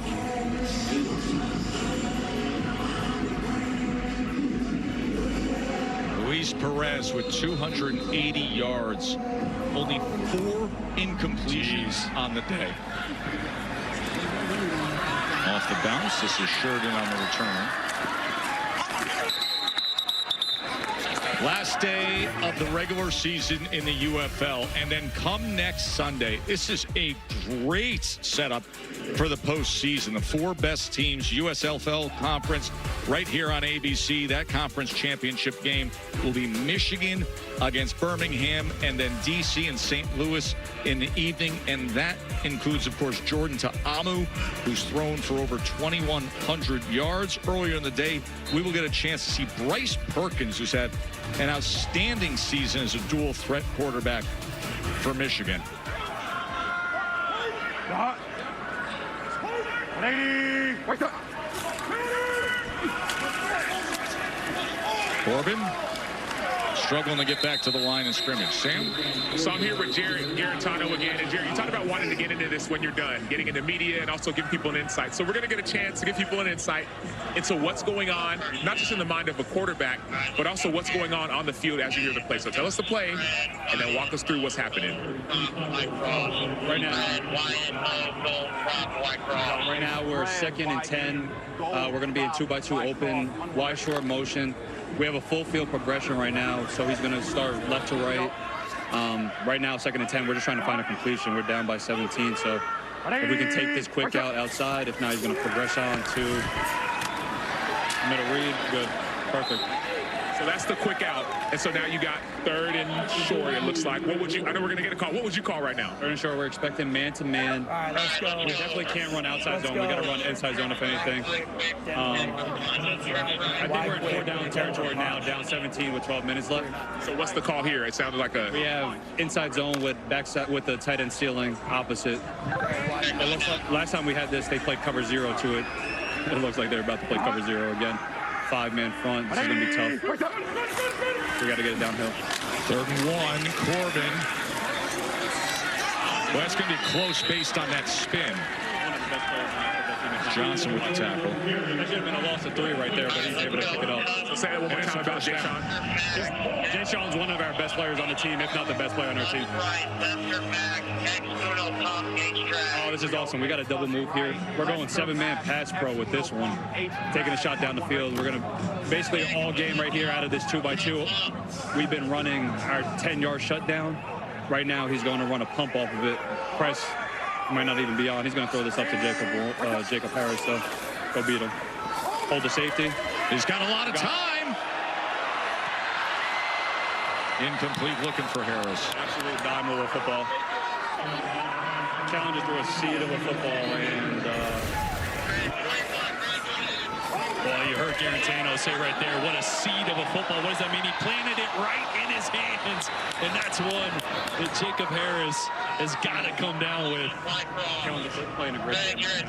Hey, it's funny. I'm sitting here next to Jared. He said, hey, man, maybe it wasn't meant for TV because this isn't going to the facial expressions. Maybe it's better if you guys are watching the game and not looking at me. I didn't know. I said it's lost in the lights. That's tough. I think we have another full field progression right here. We'll see. We had tight end over, cross, option with the running back. Good sit down. Good. 3rd and 6, 3rd and 5. Probably expecting cover 1 here again. Expecting cover 1. What's your thought process? Then talk us through the play. Let's see our menu. We're either going to go mesh here or we're going to go our 92s, another variation of mesh. 11, 11, 11.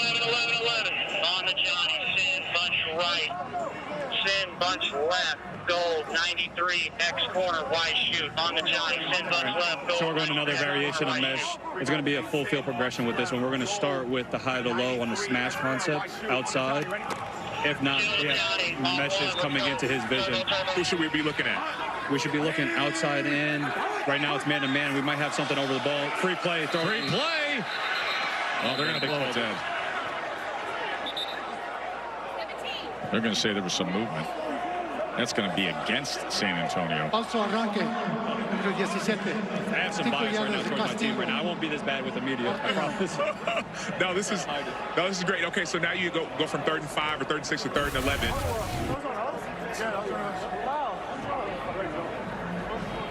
Yeah, I mean, we've already ran kind of all of our 3rd and longs. Unfortunately, we've been in this position way too much. 11. We got to try to at least get half done in this situation. Let's go here. I would go quick. Trips left up, Geo, double chip, X Indiana, Z grab. Trips left up, Geo, double chip, X Indiana, Z grab. How is that on us? They were in the neutral zone.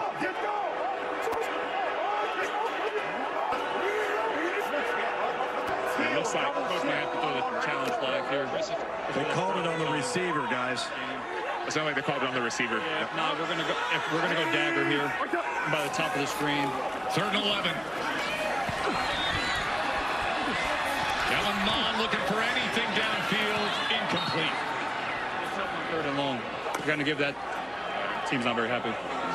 We don't really have anything underneath for him, but another punt here. That's tough. Awesome. Thanks so much, Jared. Sorry for the bias here. This is great. Love it. Yeah, and just to clean up, it did look like it was Arlington jumping, but Greg Ward on the outside at receiver flinched first, so that was the correct call. Did Greg come open? Really? I got to see it. He came open, I mean, after the sprint. Were you open earlier? So Vizcaino on to punt again.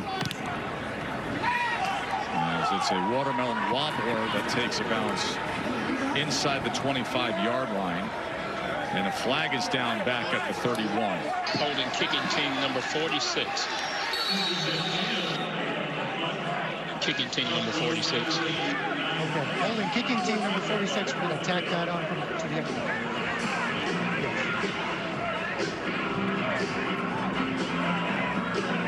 Turn to kick, holding kicking team number 46. 10-yard penalty will be added to the end of the play. 1st and 10 for Arlington. Timeout on the field.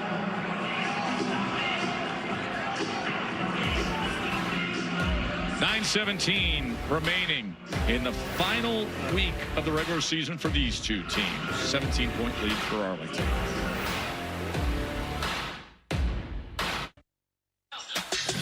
If you like the hard hits of the UFL, then stick around. You are going to love the Women's College World Series. We have got some of the best hitters in the country. Here's what's at stake today. Tennessee and UCLA squaring off. The Bruins trying to get to their 15th semifinal in program history, while the Lady Vols trying to get to their 2nd semifinal in the last 3 seasons. And yes, we have Carlin Pickett. She threw the fastest pitch in softball history going against the Bats of UCLA. Stick around. See you next, Joe Tess. I can't wait, Holly. That's going to be a good one. UCLA 55 wins on the year. Now, so she has the fastest pitch in softball history. Striking me out easy.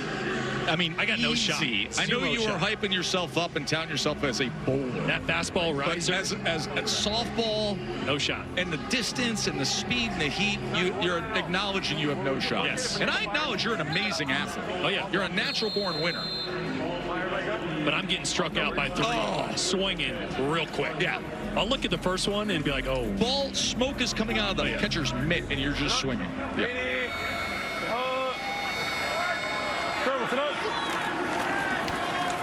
Tony Jones, as Arlington looks to bring this thing home, Luke's. All right, here with Willie Taylor. We've got you circled up here on that 3rd and 11, and Coach Hayes just yelled at you and said, hey, man, keep coming, keep coming. Why were you kind of in no man's land? Oh, man, so we got a book stunt going on right here on 3rd and long. In the ends, we got contained responsibility. So pretty much, you know, they come out with this tight split by the receiver right here. And got a little chip right there, just trying to knock me inside. And I kind of went back inside, just kind of trying to keep the quarterback contained. And we got a good rush over here by our tackles. They're coming. He comes free. I just got to keep going upfield right here. Get that guy contained. You know, we're still able to get some pressure on him, but, you know, I got to keep going. And then, you know, that's an easy sack for one of us. So, yeah. Good stuff, Willie. Thank you. Right on. No problem. Tess, by the way, that's an EKU Colonel. Oh, is he really? Oh, yes, he is. How about that? Eastern Kentucky, great program. Willie Taylor, his 3rd year with Arlington. Of course, Luke's son is an outstanding player for EKU.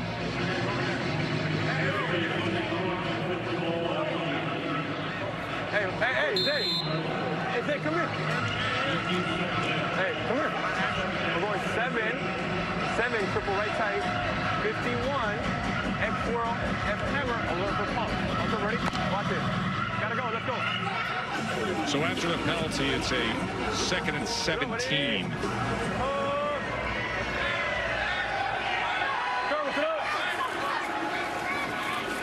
Perez steps up, had pressure as he throws, and it's incomplete.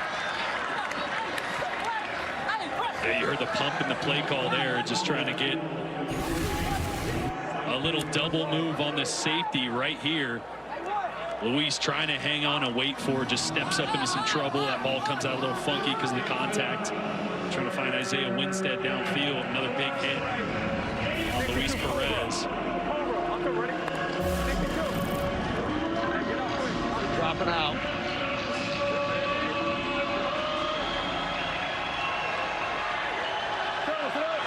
Third and 17. Going to go underneath to Jones. And Jones will be brought down well short of the line of the game. So under 7.5 minutes to play.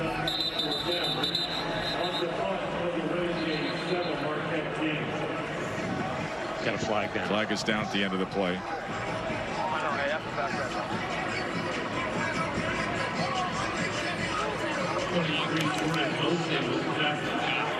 Right side block, 86. During the play, right? During the play. Blindside block at the Do they want the penalty or do they want to decline to go to fourth? Blindside block. Ron, you got it live ball or dead ball? I got it live ball. What number again? Number 86. Frank, if it's live ball, they might want to decline it. Make sure. I don't know what happened because I'm breaking up. What happened? Hold on. Blindside block. Where's coach? Personal foul. Blindside block. No offense.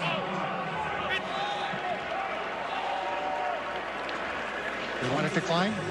Get fourth down. It's currently 3rd and 17. Third and Penalty is declined. get here 15. We'll make it fourth down. Decline it. 4th down. Decline it. Need the K ball. Yeah. Need the K ball. So it'll be 4th and 17. Yeah. Decline it. Yeah. Yeah, 4th let's down. get the ball down into the It'll be like 4th and 7 where the ball's at right now. We're going to wind it up. I'm good. Still declining. Let me get back in position, please. One more time with the number on. Number 86. Declining the penalty to make a The penalty was on number 86. All right, after all that, still 4th down. All right, offense, we're up. This is what San Antonio needed, right? They needed to stop. And remember, with the way the scoring works, 17-point game is a 2-score game in the UFL. Get a 9-pointer and an 8-pointer.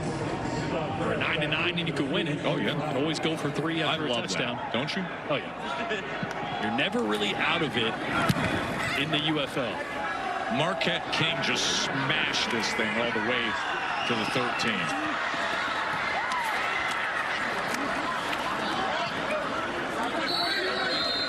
Well, the San Antonio offense, we heard one of their players say, you know, Jayshawn Corbin's our best player. He has led the way, averaging 5.6 per carry. Yeah, picking right up where he left off last week. I think he averaged 5.2 last week. He's a really good running back that's going to get another shot in the NFL. He's really the epitome of an all-around back. Haven't seen him get involved out of the backfield through the air, but he has done a great job of getting vertical quickly, finishing runs physically. He's with Sam Acho right now. And you see the numbers on the year leading the UFL with over 500 yards. Sam. And I'm here with Jayshawn Corbin, the UFL rushing leader. What does that stat mean to you? All good to God, man. Shout out to my O-line, my receivers, quarterbacks. You know, this is an 11-man game. I couldn't have did it without them. I'm just thankful, honestly. And you're a Florida State great, but there's another Corbin who just got out from Florida State. Tell us about your brother. Hey, shout out to Lil Bro X, man. He's a phenom. I'm just trying to lead him in the right way, be a good role model for him. Future's bright, and it's a full circle moment. And then what does this opportunity mean for you? Well, they prayerfully, you know, say get a look with the NFL and just go from there. Just take it day by day, get my body right for workouts and stuff, and just be ready to go when my name is called. Thanks, Jayshawn. Appreciate that. I'll tell you, Jayshawn a few years ago, I remember I'm broadcasting a ABC primetime game to open up the 2021 season. It was against top 10 Notre Dame. He broke off an 89-yarder. Number 0 there, you see the cutting, the vision ability, the breakaway speed. And look, as we said it, this game right here has 0 playoff implications. Both these teams can be done here with their season in 6 minutes and 48 seconds. But the NFL is watching. And the NFL scouts are watching this game. And they've been watching Jayshawn Corbin. And I think a lot of them are going to be chomping at the bit to get him in camp and see if he can stick around for a roster next year. Sheridan going ahead on what was 2nd and 4. And that'll be a first down for San Antonio. And I say back to the NFL for a guy like Jayshawn Corbin. He was an undrafted free agent with the Giants in 22. Played 6 games, regular season games for the Giants in 2023. So just a guy that needs more reps, needs more opportunity to develop, and he's getting that here in the NFL and probably ready to showcase it here when camp comes around in August.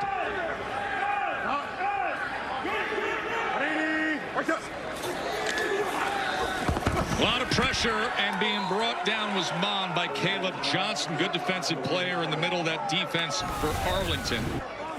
Yeah, just a blitz right off the edge. That's one that you got to be able to see pre-snap if you're Kellen Mond. The alignment, the eyes, the proximity there to the line of scrimmage. You got to be able to see Caleb Johnson coming off the edge and get rid of that ball or change the protection. You know, I'm curious. We've been wrapping up some perspective on the season, and we'll get to it after this play here. But some good defensive players this year in the UFL. We've seen a Janae Harris in this game alone for Arlington. He's been outstanding. Could have had a pick 6 earlier today. There's 2nd down and 16 for Kellen Mond in the Brahmas. But your take on the Defensive Player of the Year honors? Yeah, Peter Dalmapenu for St. Louis has been the best defensive end in the entire UFL. He leads the UFL in sacks at 7.5. He is a wrecking ball. And Ajane Harris, I mean, he might have jumped to the top of that conversation to be taking that interception earlier and back to the house. Already has 1 pick 6 this year. And Joe Wallace, an interior defensive lineman, does not get enough credit for the way he affects games. 4.5 sacks on the year. I believe he's 2nd in the UFL in TFLs. He is a game wrecker as well. You got a lot of good guys playing good ball on that side. To me, Dalmapenu has just been in a league of his own this year. 3rd and long. Has to just try to check down underneath, and that goes incomplete. Now here's what we're telling you with Ajane Harris earlier today. I mean, you can't have a pick 6 more hand-delivered than that. Oh, he had a 102-yard pick 6 week 4 against St. Louis, and he was, as I said earlier, he was playing in the celebration before that ball was in his breadbasket. He's going to go back, look at tape, and go, man, that's what I should have had. When he was at USC playing for the Trojans, he had 3 pick 6s. Back then playing college football. We talked to Marvin Sanders a few weeks back. He said, the thing I love about him, though, is like having an extra coach on the field.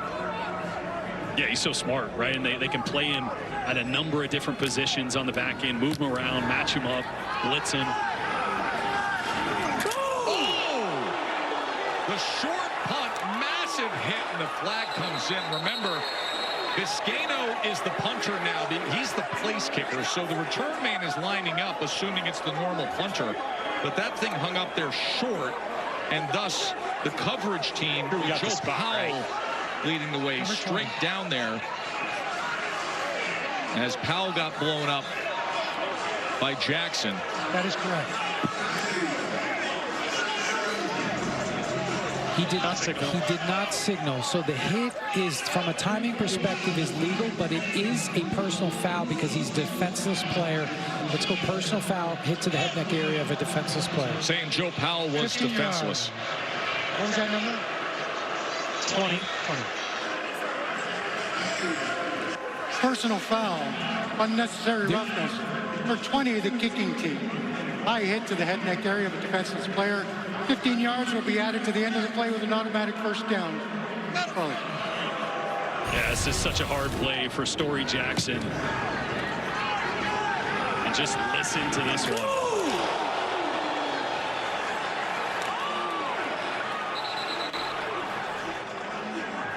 And again, from a timing perspective, you heard Dean Blandino. The timing was fine because Powell didn't ask for a fair catch, so it was right after the ball, but he is a defenseless player. As he's trying to catch that football, the impact or the contact was kind of to the head or neck area. Okay, let me ask you this. He hit him with his shoulder and his high shoulder based on what they just showed.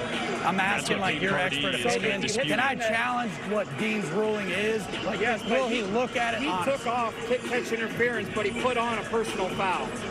I know, and I guess what I'm trying to decide is... If you challenge it, I don't think he would change it because he put it on. Okay, do you have contact with Dean? They're talking to him right now. Can you radio up to Dean and say, from what we just saw on that TV, it was a violent hit. It doesn't have to be head-to-head. No, if it's it was shoulder to neck, like shoulder to high shoulder. What we just saw on the TV, I didn't see any contact to the head neck area. Give him the previous one. Let's go in. Yeah, but it's we're enforcing it from the previous spot. The previous spot was the 28. It was 4th and 17. Can somebody relay what I'm saying to Dean, though? Because I want an explanation on how he views that as head contact. Because what they just showed on the screen is not that. Does that make sense what I'm saying? Like, I got no issue with you. Tell Coach the and that's what I'm saying. Maybe he has a view that I don't have because what we just saw here. Dean just said the foul is because he hit a defenseless player in the head and neck area. What? They're assessing the penalty, though, on this punt. So it's going to be 4th and forever. No, it's 4th and 30. Down, we had to go backwards. Yeah, no. I'm with that. So I was talking to my coach on that. I guess I just want to talk to Dean after the game because I'm not supposed to in the net. It's the head and the neck area. I understand. All I'm saying is, like, from what they just showed on that little TV deal, it looked like now it's hard because I'm on the field and I'm only seeing what. Oh, hold on, run that back. I'm telling you, run that back. Oh, I wish they would. What I saw in that glimpse was it looked like he made shoulder contact to shoulder. You know what I mean? But that's why I was hoping Dean could show what he saw, because what I just saw on that, at least standing right here, didn't look like it. Command center reviewed that. Does that make sense? I have explained that. Appreciate you. Sure. It's almost like asking a fellow poker player to show you his hand before you call him all night. Well, if you're going to challenge, you challenge. Yeah, you got to challenge like he wants it to know or the result. Yeah. I'm going to ask Dean about that. Biscayno, he just sends it off the side of his foot. Dean, let me ask you a question. If you're done administrating in the Verizon Command Center, Dean, do you overhear that conversation with Coach Peyton Pardee with your official and sort of get ahead of it a little bit? I do. I can listen to what the coaches are talking to the officials about. Now, on that play, officials threw a flag. You had a returner that did not signal, so he can be contacted. From a timing perspective, it was legal. He touched the ball and then was hit, but he's still defenseless, and the contact was to the head-neck area. Because San Antonio recovered the ball, the only place we can enforce that penalty is back at the line of scrimmage and replay 4th down. Thank you, Dean. Dave Hunter. Go back and take one more look at what happened on that punt return. And you look at the returner middle top of your screen here. You see there was no signal, but here comes the penalty right there.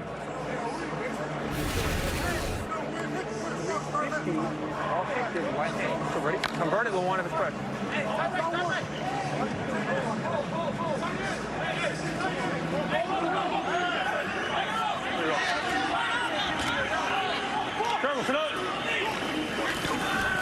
Perez downfield, incomplete. Well, a lot of credit to Sean Fresh in this game. You know, Will Reed, the defensive coordinator for Brahmas, mentioned we're starting a couple young guys that we just picked up. Sean Fresh signed just a couple weeks ago. Gave up one big one to King Butler last week. Couple really good plays in tight coverage. He's been fantastic. He's been in the right position every time they've tested him deep. Gotta go.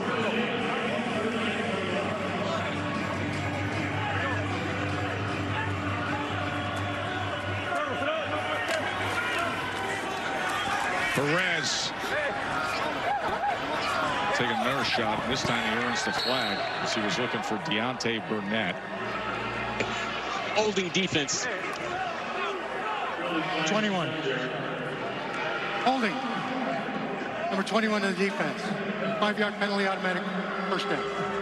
This time William Hooper again in tight coverage.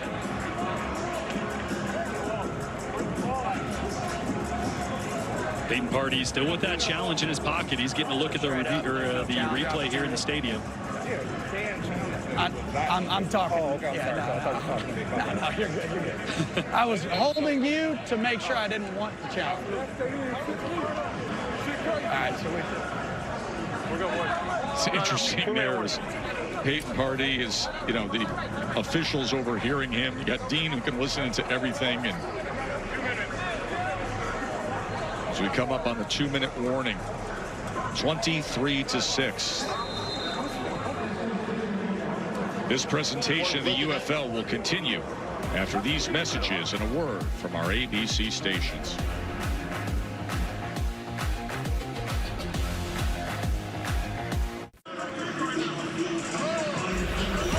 Remember, the Women's College World Series is coming up next right here on ABC.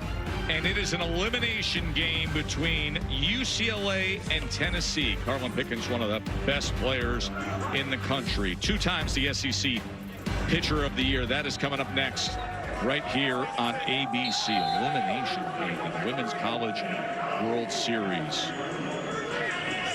Week 10 regular season finale of the UFL here in San Antonio. Sidearm, and that ball as Allers is picked off. As it was Jalen Elliott who secured it as Holton Allers came in to play quarterback.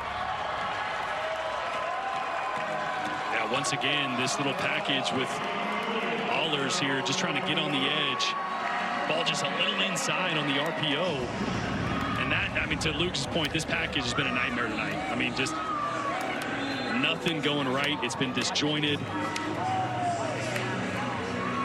And you could just line up and run it, Jordan. I mean, yeah, you're in control of the game. You're in plus territory. Lean on the offensive line. Let the clock run. Force them to use timeouts.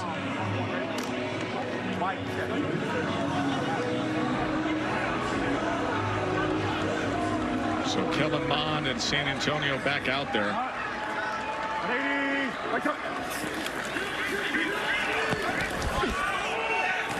Mond is going to get it complete to Greg Ward Jr.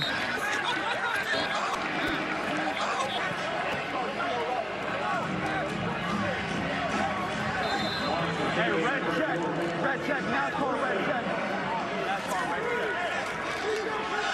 That's their speed package, obviously, as Mond drops back to pass again. He's got pressure on him, and he is taken down immediately by Nchukwa with the sack here.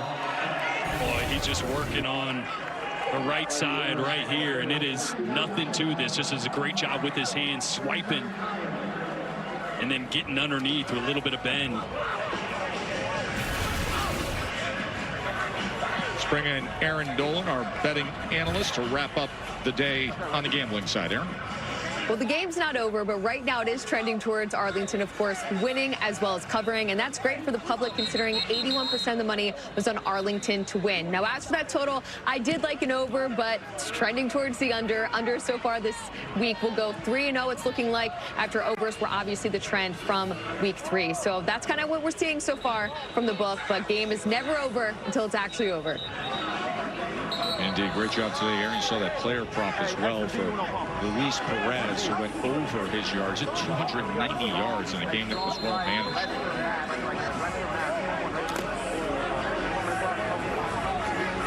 I think they got a little pump double move, trying to push the ball vertically here.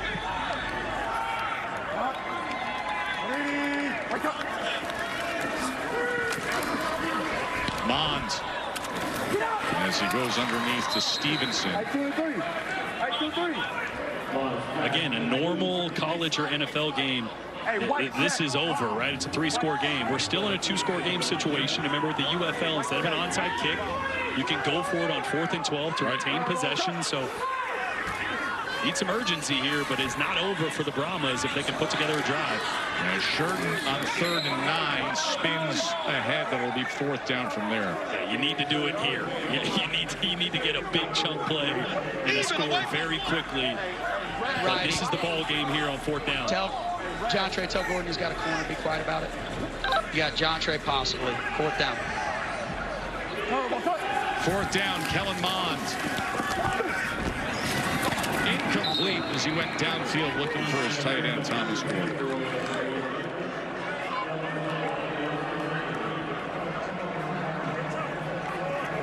So now you think about Arlington and the season they had. Head coach Bob Stoops, remember, injured this week, unable to be with the team here today. But all those one-possession losses, as you see Chuck Long, the interim head coach, they had that stretch from the end of April through mid-May, and that heartbreaking loss at DC where they lost 4 straight, and all those games could have gone their way. Oh, no doubt. I mean, they lost to DC twice by a combined 7 points. They were 1-1 against St. Louis, lost by 6 points and beat them by 15. I think what stands out most, they have 5 losses, all to playoff teams. Yes. And all 5 losses by a combined 15 points. So it's a team that's going to finish the year 5-5. But you watch them play, you know their talent. They could easily be in the postseason that we're thrilled to be bringing you next week. Luis Perez, what a day for him. 26 of 32, 81% completion percentage, threw for 290 yards. He was sacked only one time. He spread the ball around, completing passes to 9 different receivers, and he had a touchdown run. Big day from Perez. Yeah, massive, and just showcasing again why he deserves another shot in the NFL. A guy that as a backup quarterback can come in and run any system and be extremely efficient. A disappointing year for the Spring King and for Arlington, but they should be proud about the performances they put together each and every weekend. 23-6 is your final. Reminder, we will be back with the USFL Conference Championship, the postseason, next Sunday, 3 p.m. Eastern, right here on ABC. The Michigan Panthers against the Birmingham Stallions. We'll see you then.